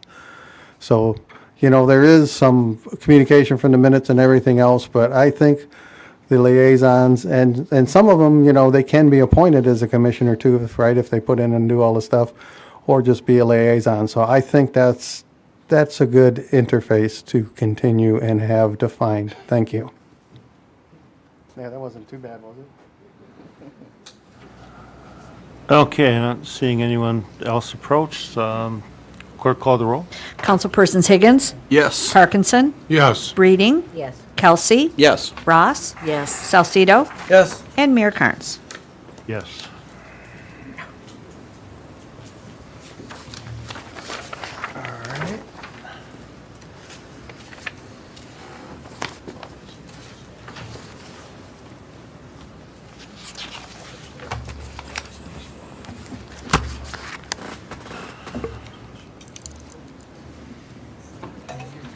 Okay, I had them out of order here. Resolved that special event permit number 10 be approved for the Exchange Club Lincoln Park Days to be held in the city of Lincoln Park on August 23rd through the 25th, 2019 at Youth Center Park under the following conditions. DPS will set up and clean up during regular working hours as long as the Exchange Club has volunteers to clean the area of trash and debris during the event. If overtime becomes necessary, the Exchange Club will be charged based on time and material.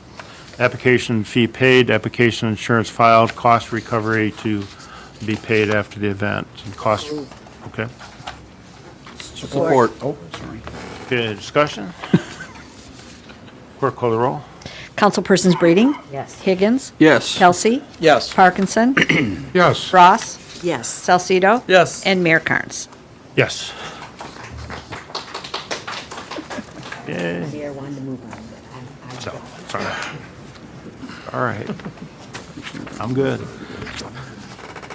Then we have resolved that special event permit number 9 be approved for the 2019 Cruising Downriver event to be held in the city of Lincoln Park on June 29, 2019, from 4 p.m. until 10 p.m. for the Downtown Development Authority musical performance utilizing the vacant DDA lot next to 1673 Fort Street under the following conditions. 1, event to cease at 11 p.m. 2, applicants shall be responsible for cleanup of all debris associated with the event from surrounding properties. So moved. Support. Discussion?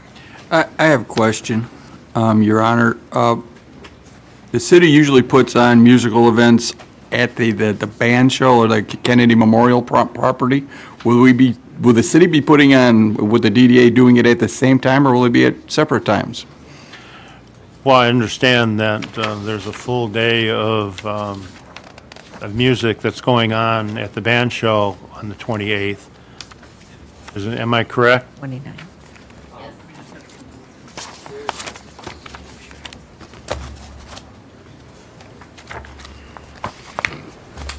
And we have Maureen Tobin, who is our events coordinator for Lincoln Park. There's music Friday night during the cruise at the band show, and on Saturday it begins at 4 o'clock, and the DDA's event is scheduled, so their band will be playing in between the bands at the band show. So you can travel from one area to the other and see all the entertainment. Very good. So, okay? Very good. Thank you. Got a question? Yes, good. Is that the lot next to the Park Restaurant? It Yes. is. Thank you. All right, and further discussion? Clerk, call the roll, please. Councilpersons Breeding, Yes. Ross, Yes. Higgins, Yes. Kelsey, Yes. Parkinson, Yes. Salcido, Yes. and Mayor Carnes. Yes.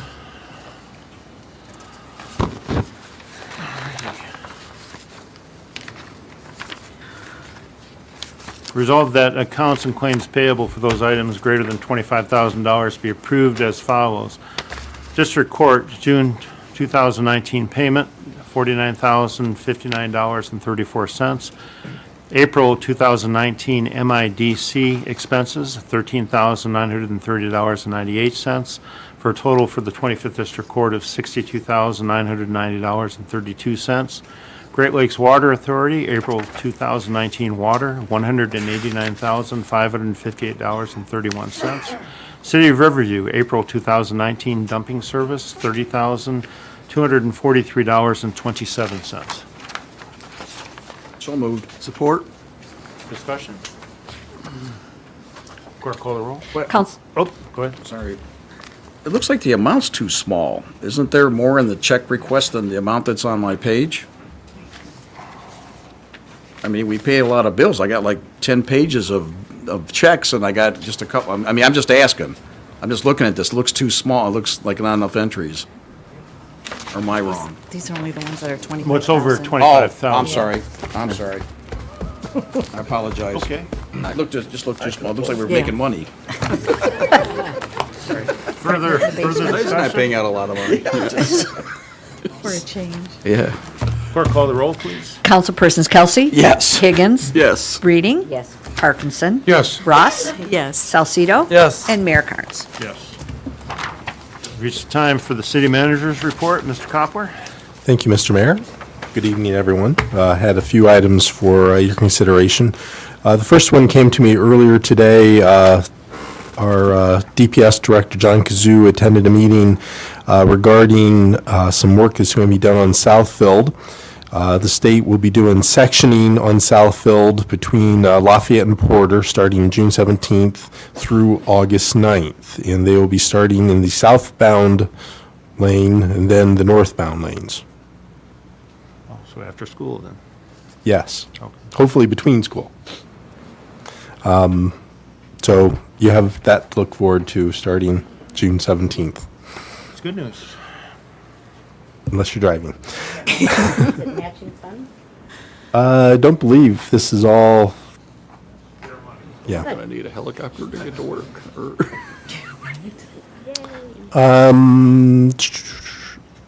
The compensation committee, now that we have everybody appointed, looks like we're going to try to have the first meeting of that committee on July 8th. And once we have the first one, we'll set out any remainder meetings as well. I think that's a 45-day period they have to act and get their work done. So we should have that wrapped up by mid to late August when all said and done. We will confirm the July 8th, which is a Monday date.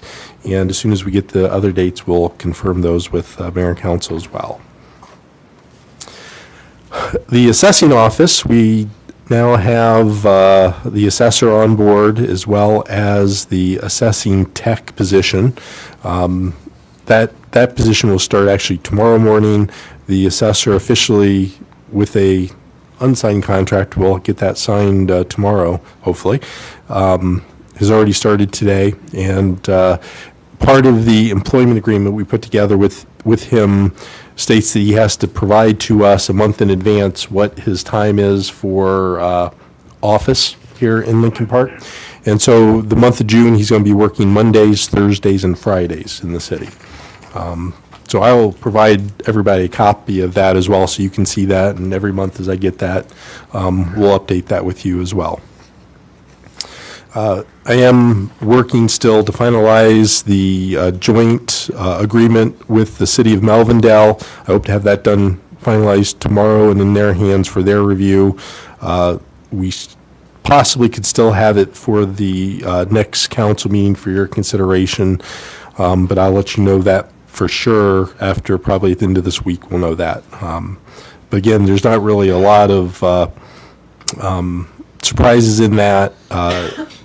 In meeting with the administrator from Melvindale, I think we worked out a lot of the issues, and so it's just putting them into legalese now that I'm doing, and should have that done again tomorrow. We're going to need, and I'll bring this to the next meeting, but I wanted to, one, give you a heads up and see if you have any input. But we need to have a study session discussing the police station and court facility, because one of the things as we move into the schematic phase is we need to have a good understanding whether we're going to be moving forward with the police department or not. And I'm trying to finalize the last pieces of the information that you'll need. I'm assuming that we probably will need to do that prior to one of the two regular meetings in July. So if there's any dates that you're planning on not being here, I'd rather have everyone.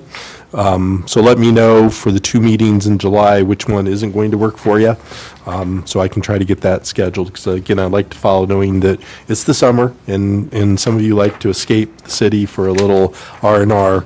I know which one, I want to know which one you're all going to be here, so let me know afterwards. Okay.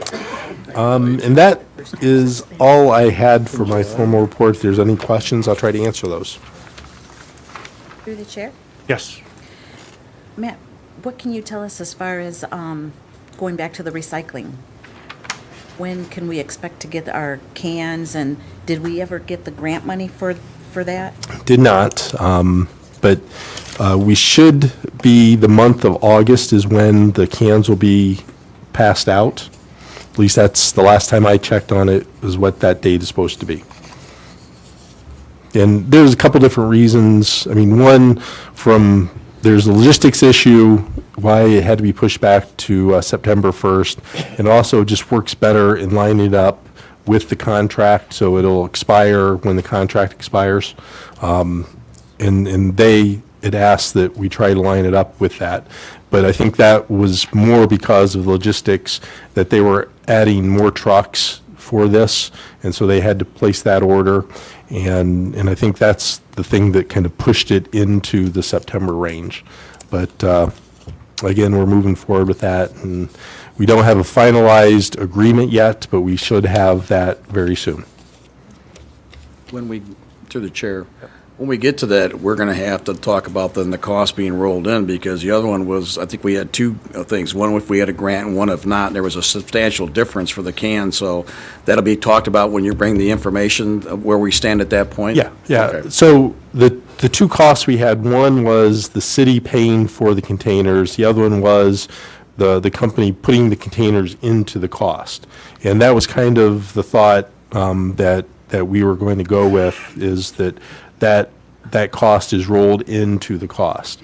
And should we, in future years, receive that grant, we'll be able then to negotiate that down. Well, that's good to know, that Yeah. we Okay. can still apply Yeah. for it. Okay. Anything else from council for the city manager? All right, then we will move on to department head report. We have the DPS and Hennessy Engineering.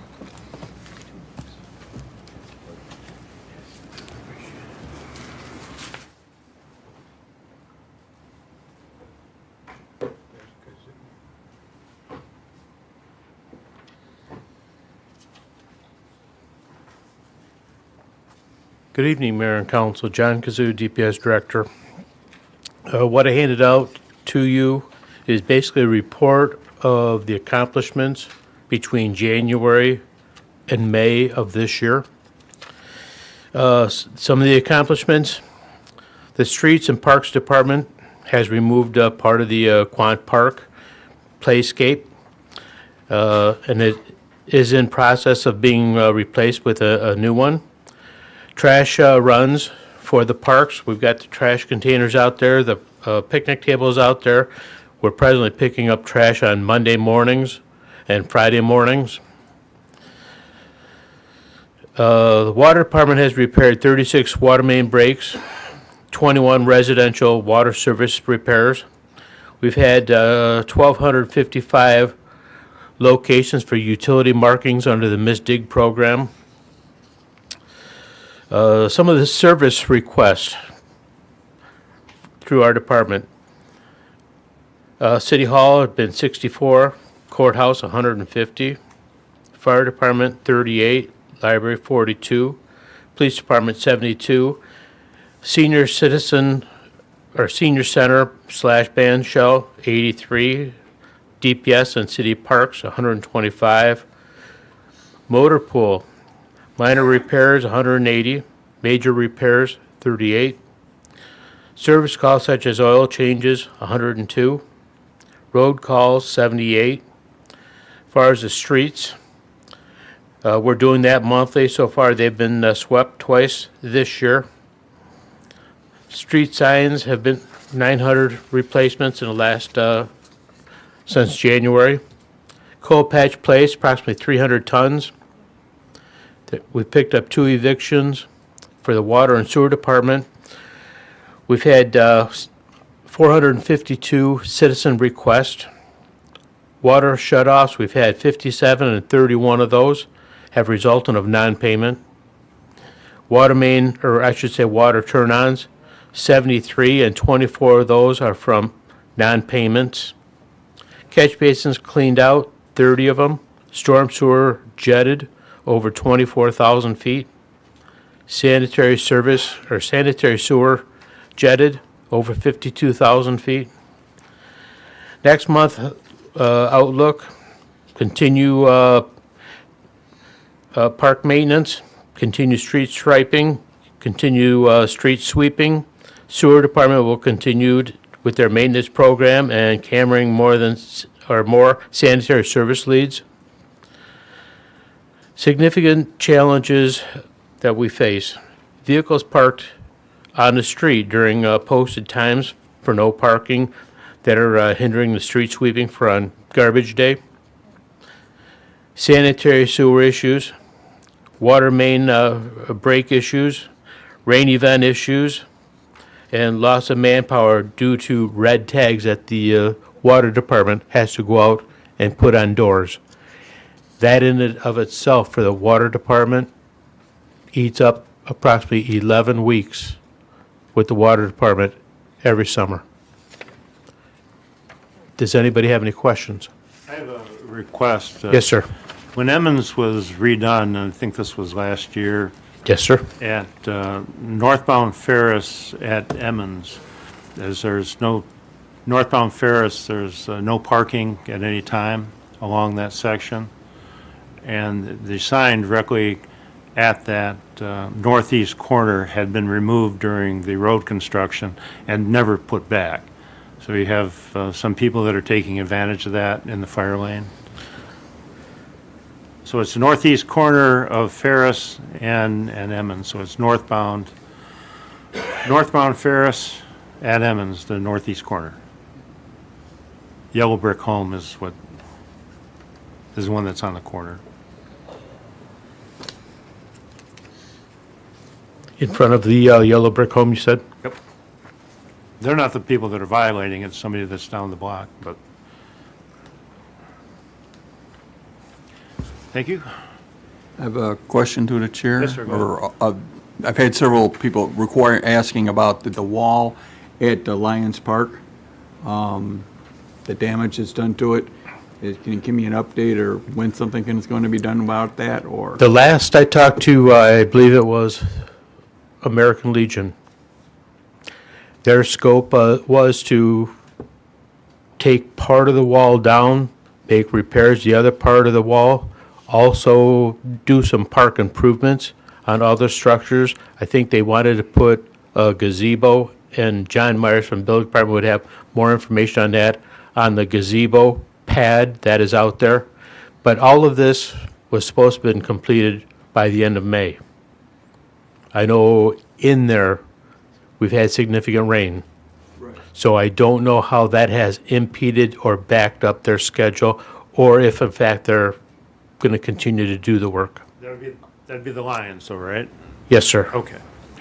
Yeah, I've just had, and I've had several because the handicapped kids use that park. So Yes. some of them have complained that not only is the wall kind of shaky as it is, but because of where the bricks are falling, it's become a tripping hazard for the blind kids, so. Yeah, that brick wall is actually a gravity wall. There's no footing underneath it. There's no mortar holding the block together. It's a gravity wall. It wasn't designed that way. It does. Doreen Christian that may have some information on that. If we interrupt your report for just a I'm moment. sorry.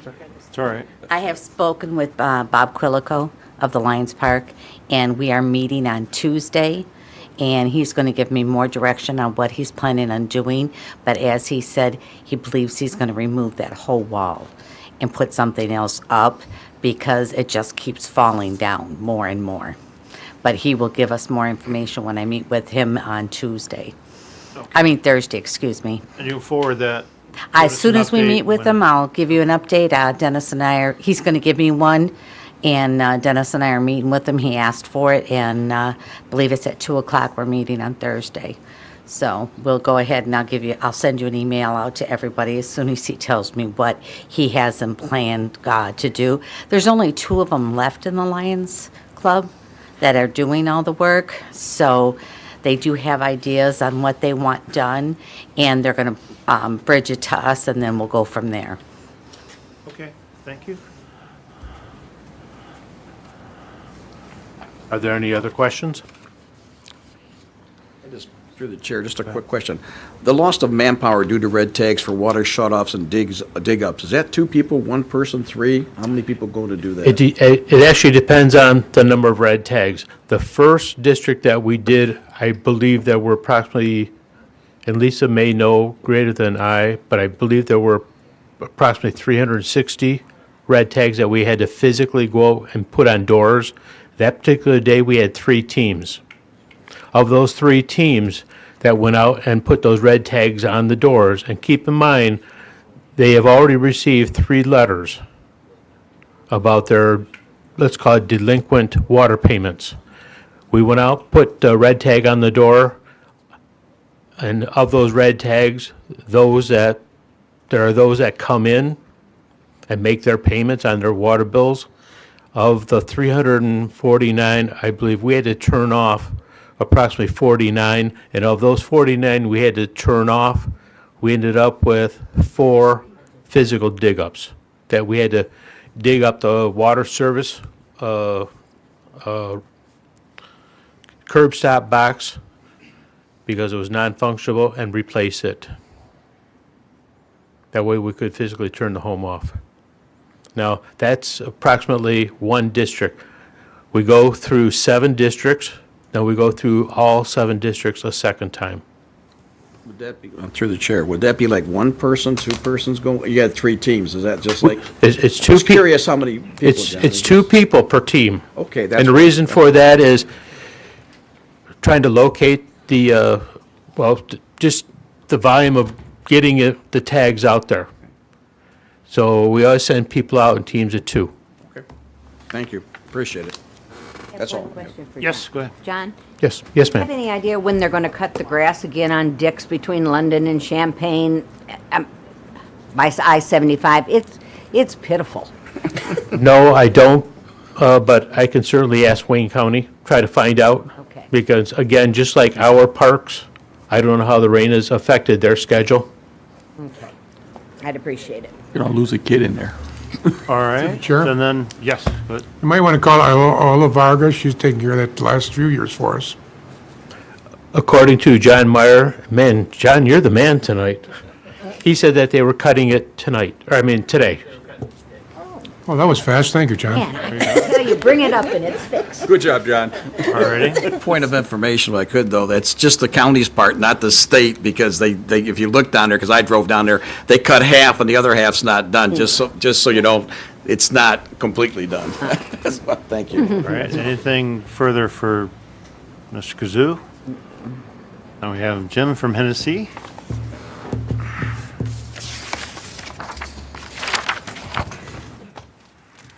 Good evening, Mayor and Council.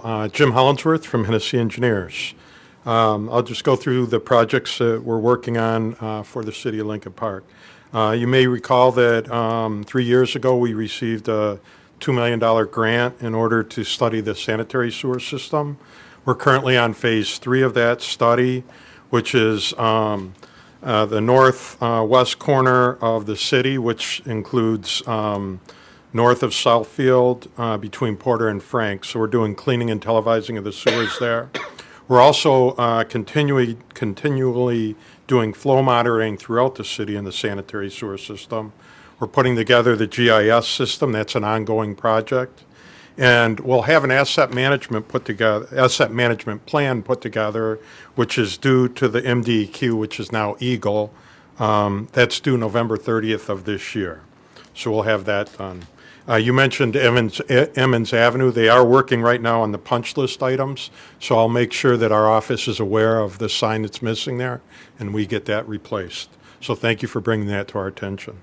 Also, we have the water main replacement on the west side of I-75. We received, or the city manager actually received a grant of $373,000 for that project. It was going to be a project where we were going to try to replace some of the lines under I-75, which we could not do with all the new restrictions from the state as far as crossing under major international or not expressways. So what we are doing now is we're running a parallel line that'll tie in at Southfield Road, and it'll run from Southfield to Garfield, Garfield to Porter, and Porter to Mill Street, and it'll tie into the 24-inch on Southfield. And what this will do is it'll give redundant water main pressures and flows from the Southfield Road main transmission line. We've already received the MDEQ or Eagle permit. We're currently working with Great Lakes Water Authority and MDOT to get their final approval. We expect the project to be going out to bid in the very near future, with the bid opening of June 19th. And the construction on that project is slated for September, or to start in July and completion in September. The 2018 construction, roads construction project, which was Monty and Gould, the punch list items have been started and will continue to be done as far as punch list and restoration items. 2019 miscellaneous sewer repairs.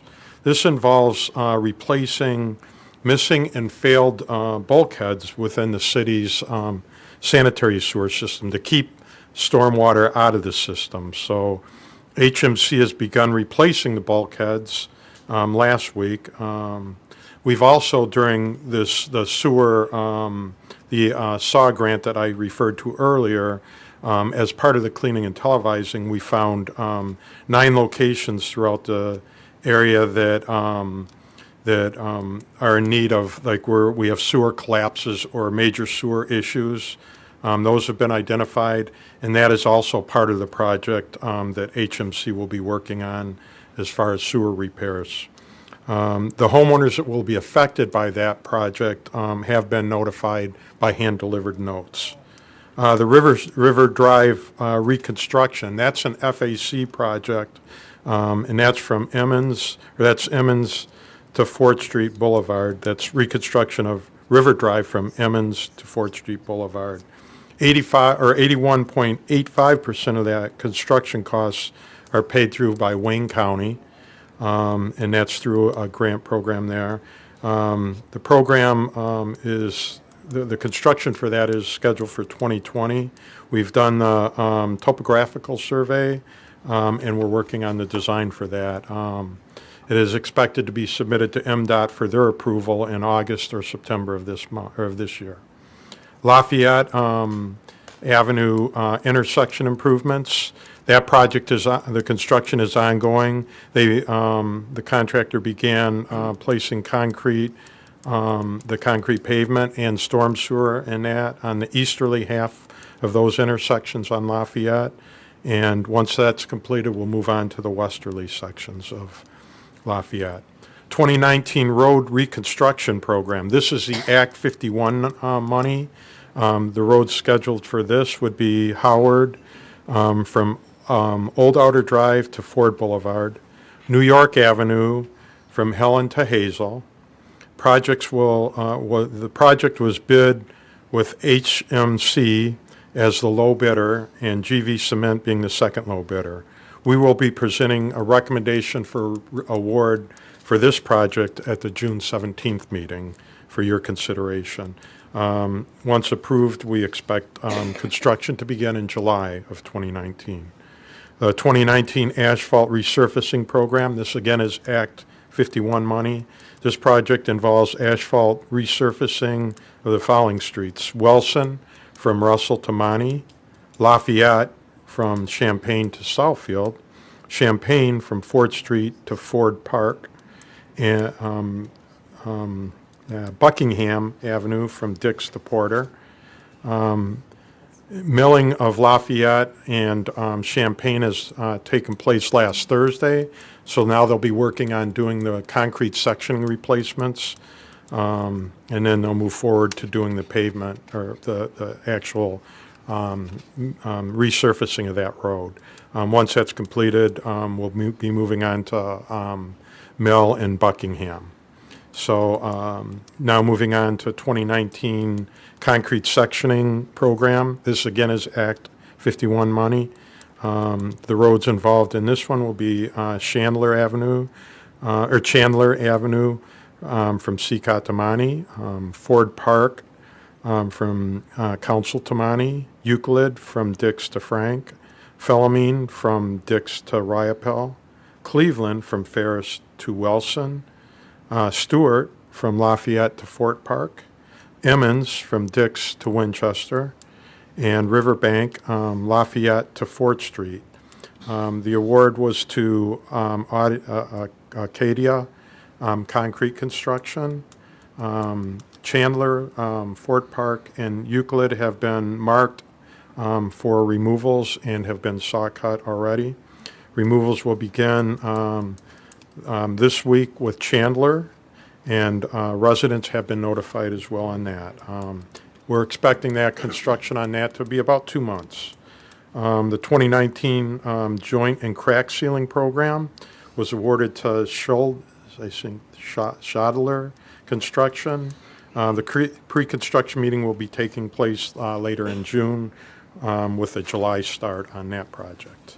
The 2019 road bond reconstruction program. This would be Capitol from Dix to Porter, White Street from Fort Street to Chandler, Pagel from Applewood to New York.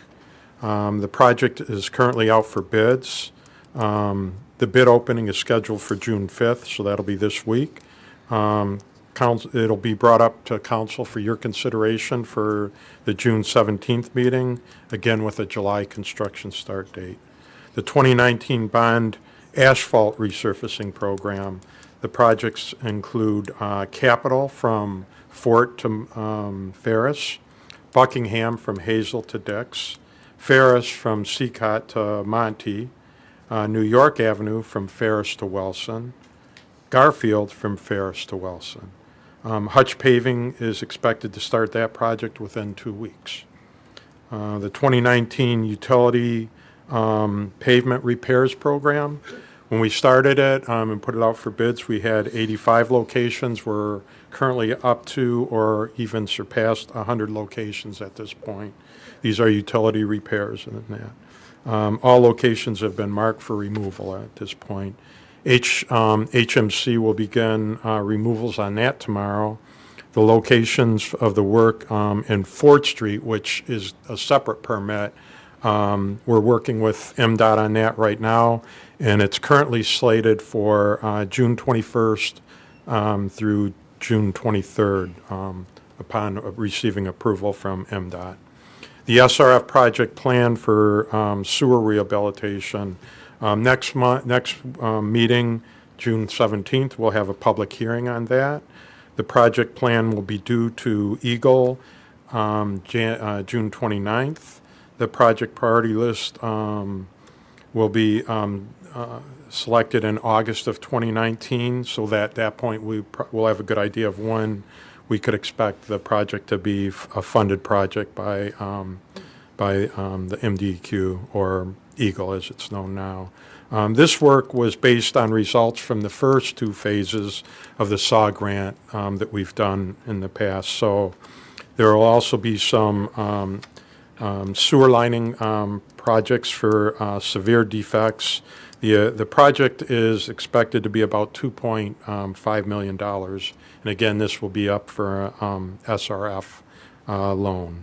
We're working on retention basin repairs. You may recall that we extended Pullman's contract for actually the 2018 repairs. We started into that, but due to all the wet weather we had last year, we postponed that. We're looking to have that done again This summer, hopefully in the summer, if we ever get dry weather again, because this is dependent on when the basin would be used. So the contractor goes in there, cleans the basin, and then starts the work. So if we get any heavy rains or have to use a basin, it really becomes a nightmare, because then we have to stop work, re-clean the basin, and then start back to work. So we try to do this so that we can only have to clean the basin once and then get all the work done as much as possible. So again, that's slated for summer of 2019. And then you may notice that the roof at City Hall has been started and almost complete. That's expected to be done tomorrow. So that's my report. I know it was long, and I apologize. There's just a lot of things going on, and I know the city council knows that, you know, we're doing a lot with the roads and stuff, so. For Jim, if I Go may, ahead. through Sure. the chair. Under that grant that the city manager was able to get,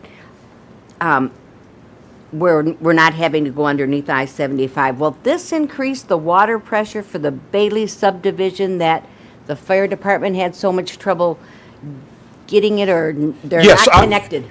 Yeah, this would affect everything west of I-75, yes. That's the goal, and the reason, again, we're doing that is when we were trying to get a permit from MDOT, they wanted the water main to be 40 feet below the pavement, and that just made the project an impossibility, so.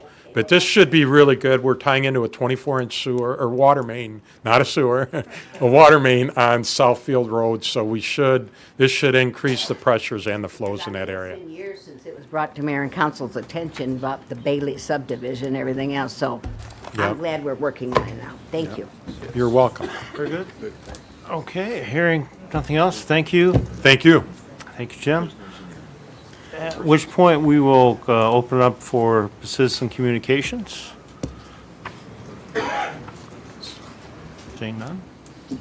Honorable Carnes and honorable council members, I'm here representing some of my neighbors on Moran. Your name? My name is Jackie Gwynn, Moran and Dix in Lincoln Park. We've noticed an increase in trucks on our street, and we're worried about the damages that those trucks will do to our road. I'm not sure if there's a weight limit. I may be presumptive coming to you tonight with that concern. 15 years ago, it's my understanding that Moran Avenue was repaved, and I don't think any of us want to go through that again. What section of Moran again? Close to Dix, Moran and Dix. Is it west or?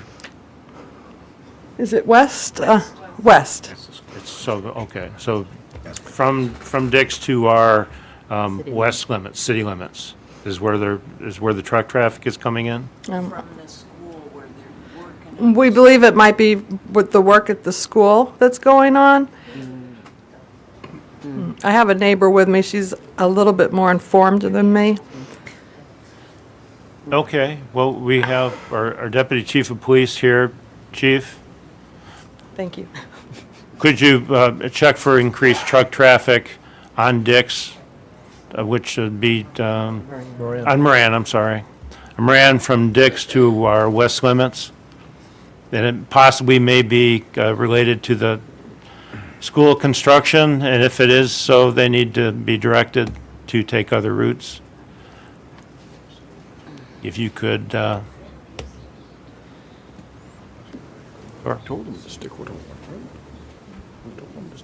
Yes, we can do that. Is there a specific time that is happening or day of the week? It's going on all day long, starting at about 8 o'clock until about 4 o'clock. And it's double semi trailers, and they're full of like dirt. And they drop it all and the rocks on the road, and I mean, they're heavy. And it's Moran west of Dix. Right. Okay. Between Dix and I don't know how close to 4th Street they go, but they go by my house. Oh, it's every east. day. East. Actually, by Good Shepherd, from that forward. Yeah. so you're talking by Good Shepherd, by Hoover? Right. That, Okay. I okay. think they're coming from the Hoover School Yes. that they're redoing.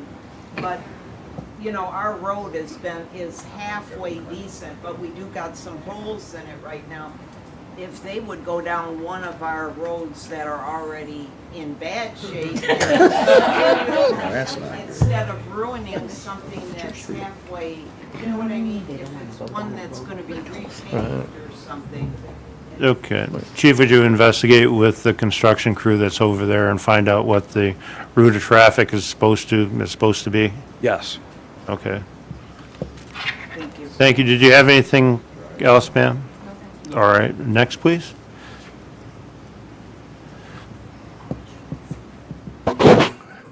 Chris Darzinski. Yeah, we had our Downriver Comic and Collector Show for 2019, our fourth one. I just want to thank the Lincoln Park Public School maintenance crew for all the work they do. I want to personally and professionally thank Terry Dangerfield, the superintendent, for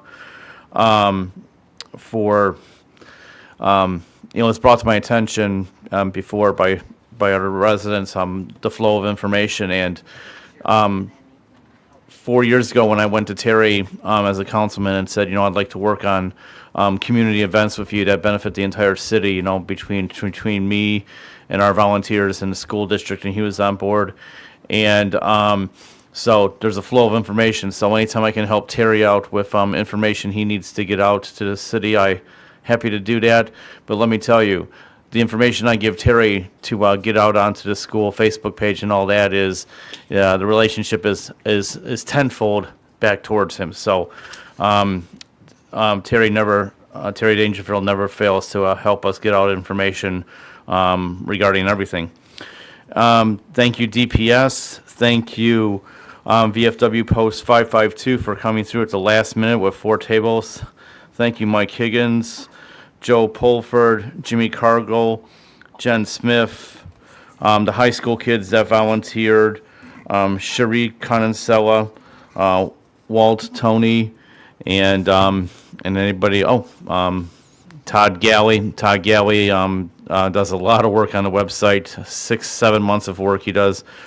Rudolph, Michelle, and Aaron and Dove, two new volunteers.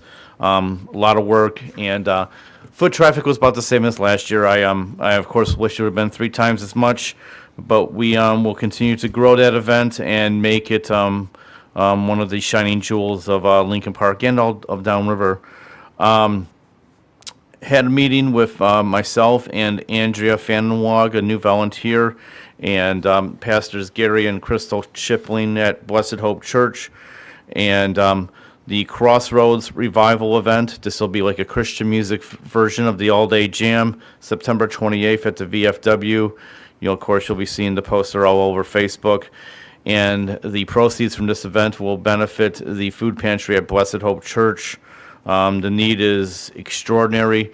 When we met with Pastors Crystal and Gary, they provide, between the food pantry and their meals throughout the week, about 60,000 meals a year. It's extraordinary. So we want to keep that food pantry well stocked and well funded. Rocktober, coming Saturday, October 12th at the Moose Lodge. Band to be announced soon. Thank you to the Moose Lodge for giving hands to the city a night that we can put on this event, and it'll be a good band. It'll be like a $5 charge at the door, and we will use the proceeds for one of the Hands of the City event. And thank you, Vinny, at the Moose Lodge for bringing that lodge back and keeping it good. And it's a good club in town, so take note of that. Thank you to the police officers. I would sure like to see some more blue porch lights around town. If you see a police officer out there, go up and pat them on the shoulder and shake their hands. They're what separate us from the criminal filth out there in society, and I'm pretty blunt and brutal about that. If you want a nice organized society, your thin blue line is that. On a daily basis, the most dangerous thing I do in my work day is drive to and from work, okay? Once I get to work, like most of us, we're safe once we get there. Police officers, the safest thing they do every day is drive to and from work, okay? So thank a police officer because their job is extraordinary. Thank you.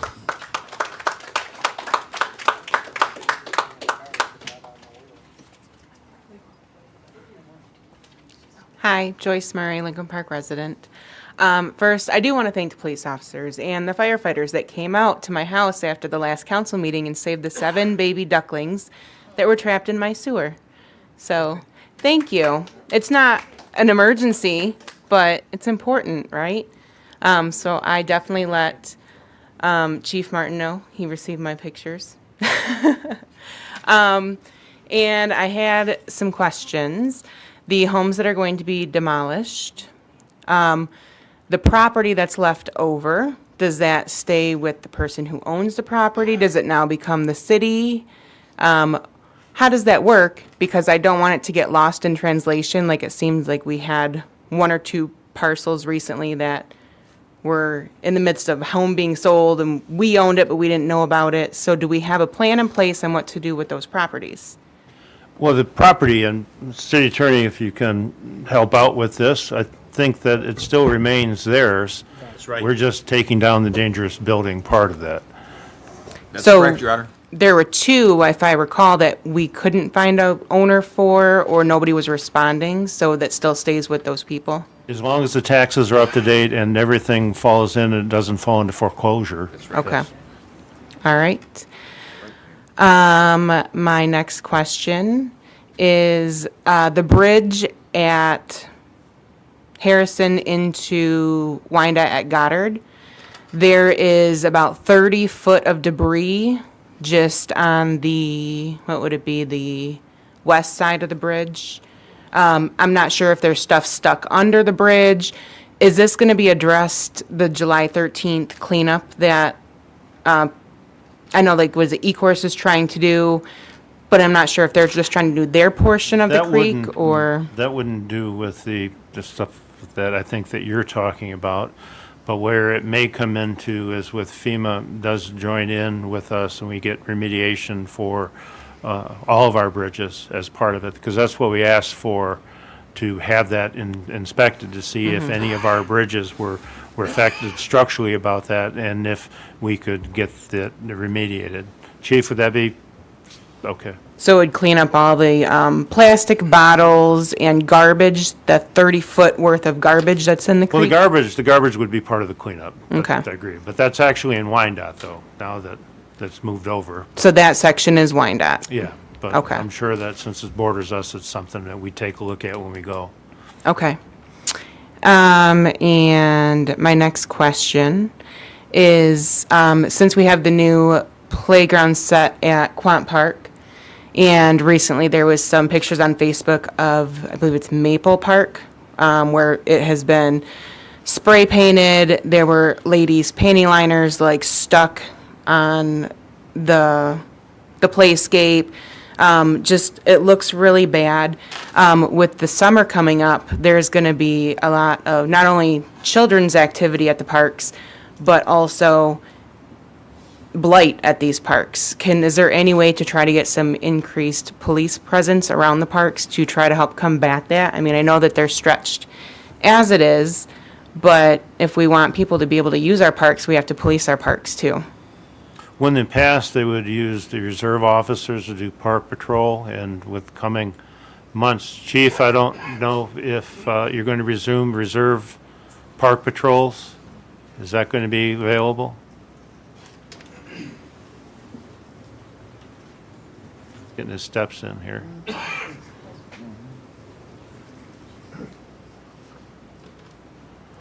Yeah, that is something that we would like to have this summer. And again, the reserves are volunteers and they accommodate us with their hours. Yes, I understand. But in the meantime, would you report to your officers what she has Yes. advised and see if we can get some extra patrols in that area? Absolutely. Thank you, sir. Since you're here, Deputy Chief. Popular man of the hour. So I've lived in my house 10 years, my current home, and past 3 years, I had some pretty not so awesome neighbors. They're gone now, thank goodness. But you had mentioned that the ordinance officers are supposed to be doing the routes to check for like the garbage time or the street times and people not parking there.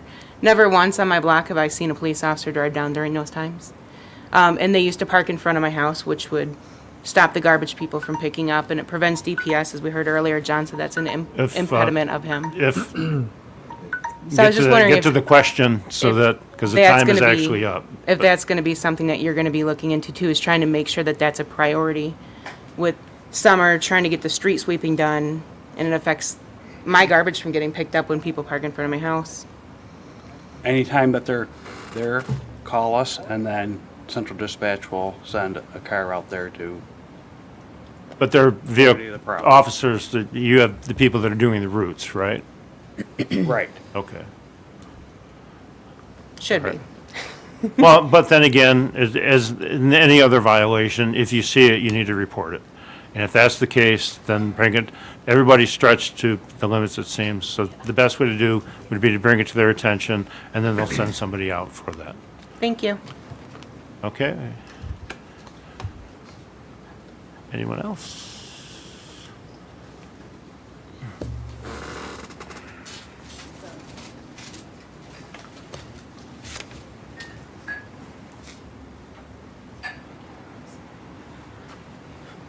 Hi, Debbie Van Cleve from the Chamber of Commerce, and I just want to thank you all for voting on the contract to keep Fantasyland going.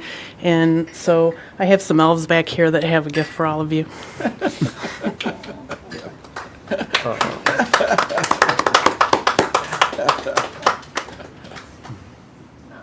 Wow. Very nice. Thank you. Thank you, Elf. Thank you Thank very you, much. Elf. Thank you. Wow. Thank Thank you very much. Very nice. Thank They are you. pretty. They are nice, thank you. Chair. Thank you very much. I don't get one? Did you get one? We're one short. Through the chair. A question for Matt, real quick. I'm sorry, I thought you had those three, and then... Yep. I was wondering if he could get some, the phone number for Debbie Van Cleve for the Chamber for Fantasyland, and maybe we could put it, I think she gave it out. the city, yeah. But if people can catch it, the website, or maybe Doreen at the band shell, or city clerk, or James, Doreen knows it. Or put a Well, little, then the people will know to call those little areas. blurb on Fantasyland with her number. That'd be nice. All right. And it is in the happenings, too. You're absolutely right. Lori Mahalik, Lincoln Park resident. Just a quick question. Like I said, Mike and I have talked about this in the past. Is there any possible way that we can get to know what kind of new businesses are coming into the city? You know, I'm always driving down Fortune, like, oh, there's a new business there, you know, and a new business there. I mean, wouldn't it be nice, like, maybe once a month we can, like, get a listing of all the new businesses that come into the city so that we can patronize them? Is that possible? Well, I think that it's already out there through the Economic Development Director's monthly email, or not email, but newsletter, and you can sign up for that to Can receive you? it. Okay. Well, I don't know if I'll... Publicize that a little bit. Yeah, that would be nice, because I have a lot of people, you know, ask me. Giles, how can they sign up for your email? Or your, not your Thank you. email, sorry, your newsletter? Call 313-386-1800, direct extension 1289, or you can email me at gtucker@citylp.com. We do a monthly business newsletter. We do information about businesses that take advantage of our local programs, such as our EDC loan, our facade improvement grant. We do notices about upcoming ribbon cutting events. We actually have a ribbon cutting for Downriver Pharmacy right here on the Fort and Southfield between 2 and 3 p.m. This Friday. So if you'd like to welcome a new business, they're going to be doing that. So just give me a call. I'd love to include you in our monthly newsletter. Cool.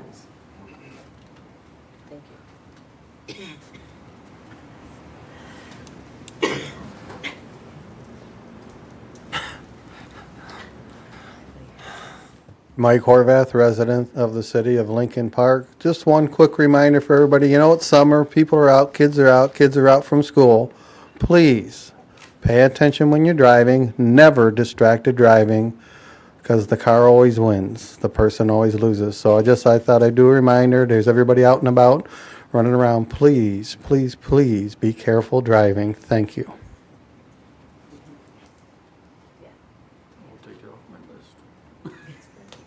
Well, seeing no one else approaching, then I will move on to oral reports from the mayor and council. Council President Breeding.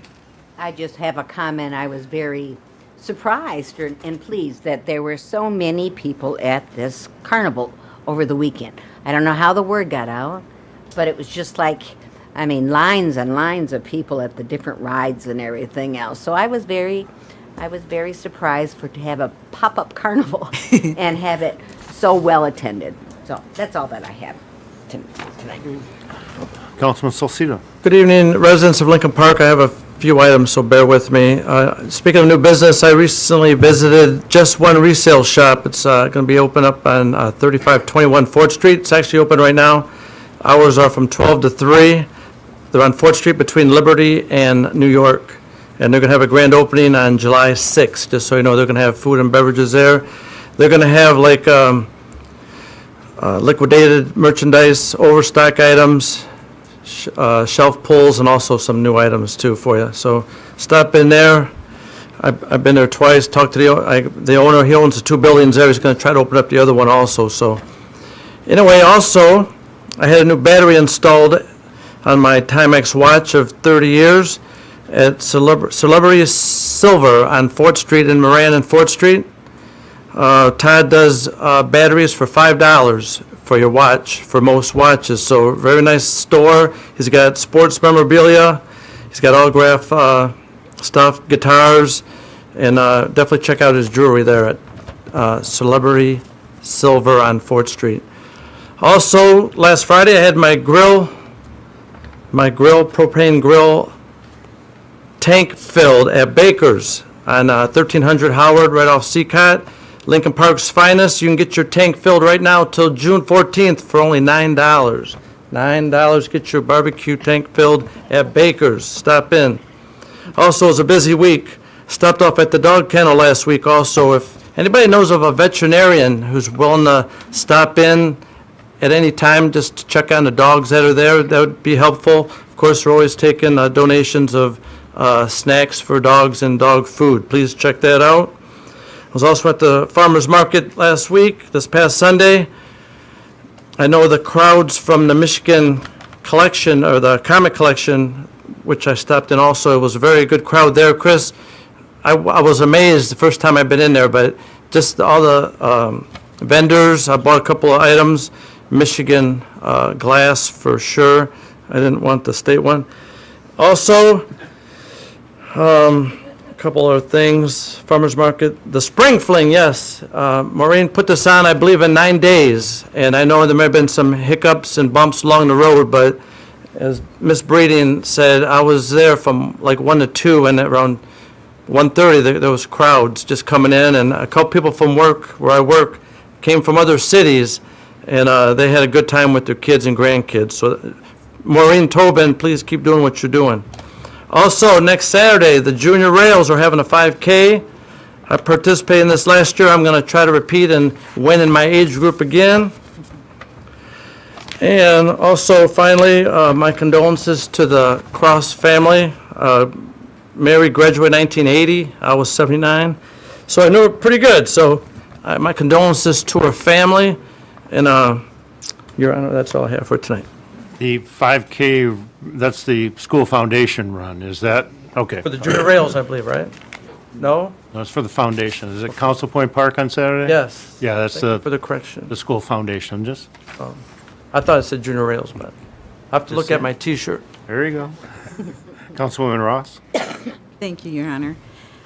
I just want to thank the green team at the Lincoln Park High School who came out, and it was the Tuesday, the day after the holiday, came out and worked tirelessly with just a handful of adult volunteers to plant those flowers in the garden at Memorial Park. So if you get a chance to go over there, oh my gosh, you can, it's beautiful. It's just beautiful. If you could have been there to see just the work. There were hands flying everywhere. But what a very nice, very pleasant group of young people. I think that we should be very proud of our young people here in Lincoln Park. They're very giving. We had some volunteers also stop by. I think it was pretty much a last-minute event put on by, or organized by Annette from the Community Improvement Commission. And we had a couple of ladies actually stop by as they were coming home from work. So they were still in their uniforms, but they were in there too, getting dirty. It was amazing. I also want to thank Deputy Chief and the Lincoln Park Pride officers. Chief, if you could, on our behalf, just please tell them all thank you very much for the work that they do, because it can't be easy going up and telling people, that they're not keeping up with their properties. And I think that we just need to be a team in reducing the blight in our city. We need to take pride in our homes. Even if we're renters, we need to take pride. Our businesses, it's a team effort. It's a team effort to reduce blight. It takes all of us. Thank you. Councilman Higgins? Thank you. First, Mary Cross, she was a dear friend, and a dear friend of Lincoln Park.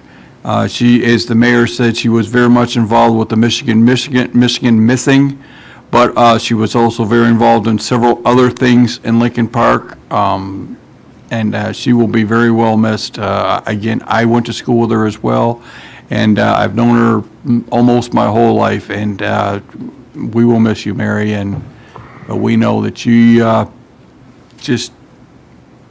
it's a very sad thing. I want to thank everybody who helped out at the Comic-Con. The Downriver Comic-Con and Collector Show this year raised more money than we have ever had in the past. And the show has grown a little bit bigger. We have more plans to grow again. Again, I don't like to give out names because I don't want to forget somebody and make them feel bad, but we had a multiple of people come out to help us this year. We had a lot of teenagers from the high school coming out to help us this year. And the one thing I do want to thank a lot, at Cottage Inn Pizza, we had already had an arrangement with another company who was going to help us out. At the last minute, they couldn't do it. I went into Cottage Inn Pizza. They gave us a great price. They helped us advertise at the last minute all weekend. And I want to give them a big thank you. Also, Celebrity Silver was mentioned earlier tonight. They were a big sponsor of the Comic-Con this weekend. They are also selling the golden ticket, which the Hands of the City are now selling, which will support our Memorial Day parade next year. They're selling the tickets year-round, and then there will be a drawing at Lincoln Park Days. So please participate and good luck. It was a big weekend in Lincoln Park. We had the farmers market opened up. It was a wonderful thing. Then we had the spring fling, which I got a chance to go over there as well. There was a couple hiccups, but I will tell you what, there was an awful lot of people there and a lot of people having fun. And congratulations to Maureen doing that. Lastly, I'd like to congratulate our rail splitters. Both our baseball team and our softball team made it to districts this year. Sadly, they both lost this year, but they both made it, and I'd like to congratulate them. That is a huge task for Lincoln Park. It hasn't happened in a couple years. And lastly, the Hands of the City, which is mentioned here a lot. They're a group in the city, and I will tell you, I am a member of it. Chris is a member of it. We have two other members sitting up here. We will be having a meeting on Sunday at 5 o'clock at the VFW. To be going over the events that we do, and our next big event will be, we will be at Lincoln Park Days. Please come out. And, I'm sorry, one last thing. We had earlier a meeting before the council meeting today, we talk about our pride and how the pride works. And as far as cleaning up the city, the best way that we can clean up our city, like my colleague said, is to work together. If you see a neighbor whose grass has gotten out of hand, or there's other issues that they have gotten out of hand, don't feel bad calling and letting Pride know about it. It's not like you're turning them in. You may be finding out that they need help, and this would be a way to get them help. So please, make our community better. We need to all step up together. Thank you. Thanks, sir. Councilman Kelsey? Thank you, Your Honor. I'd like to send my condolences to Mary Cross's family, too. I met Mary when she came to the funeral of my brother who passed away of cancer.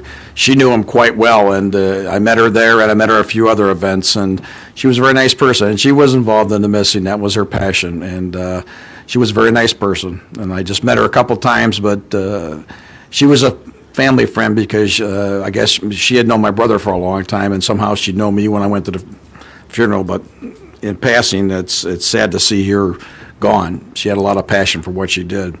Volunteers. We always talk about volunteers, about the Comic-Con and about Fantasyland. Remember, a lot of these events don't happen unless you volunteer. If you don't volunteer, don't complain. And that includes on Facebook, because a lot of people complain on Facebook, but I don't see them at a lot of events. And I go to a lot of events like the rest of us do. And it's not to say you got to go all of them, but pick something you're passionate about and do a little bit here. And I've said it before. If you don't, it's going to go away. And then people are going to complain because it's not in the city anymore. The last thing I'd like to say is the trucks that are going down Moran, my house backs right up to right on Riverbank, right up to the school. That's where they're from. They're doing the construction there. Occasionally, they go down Riverbank the wrong way. Don't know why, but they're there, and same thing. So, but they're doing the big construction for the school back there. It's been muddy for a lot of times, and they work, and they have cleaned up the area. I've seen them with a brush tractor there and a water truck coming down. They try to clean the area up. So, other than that, that's all I got. Thank you.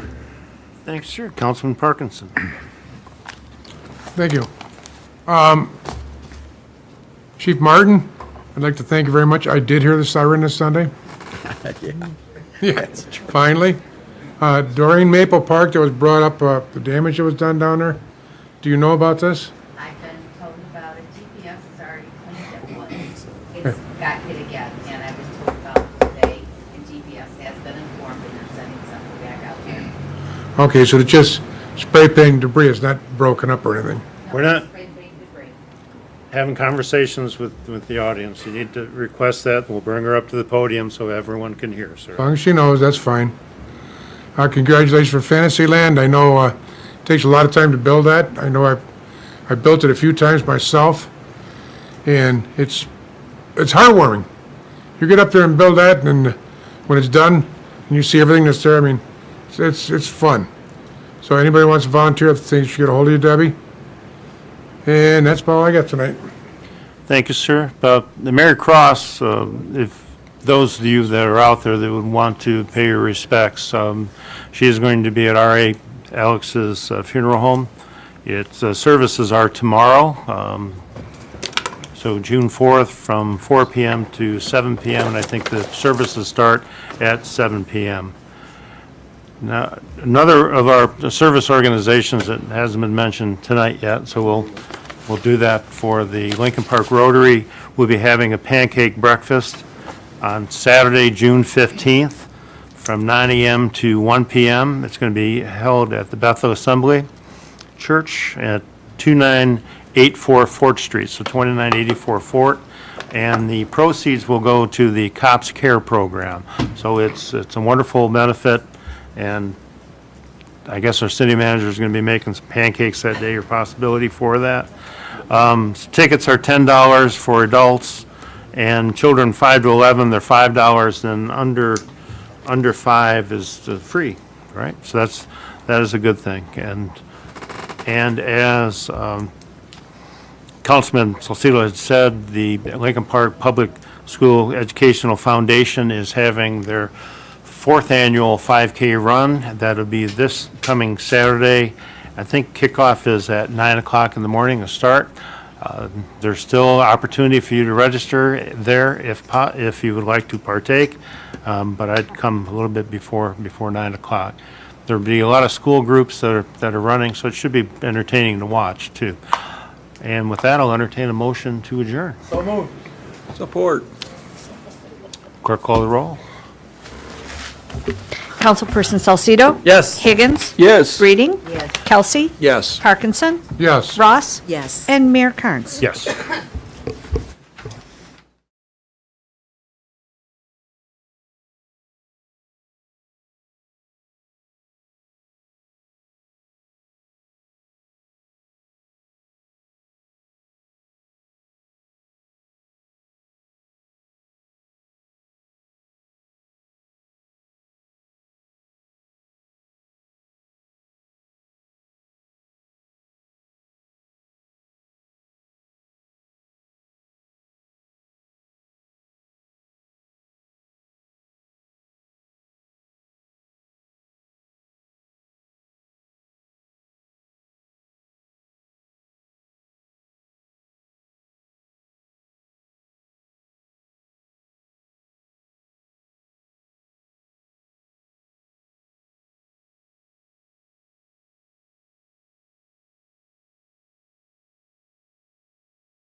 Representative Clemente, would you like to say a few words?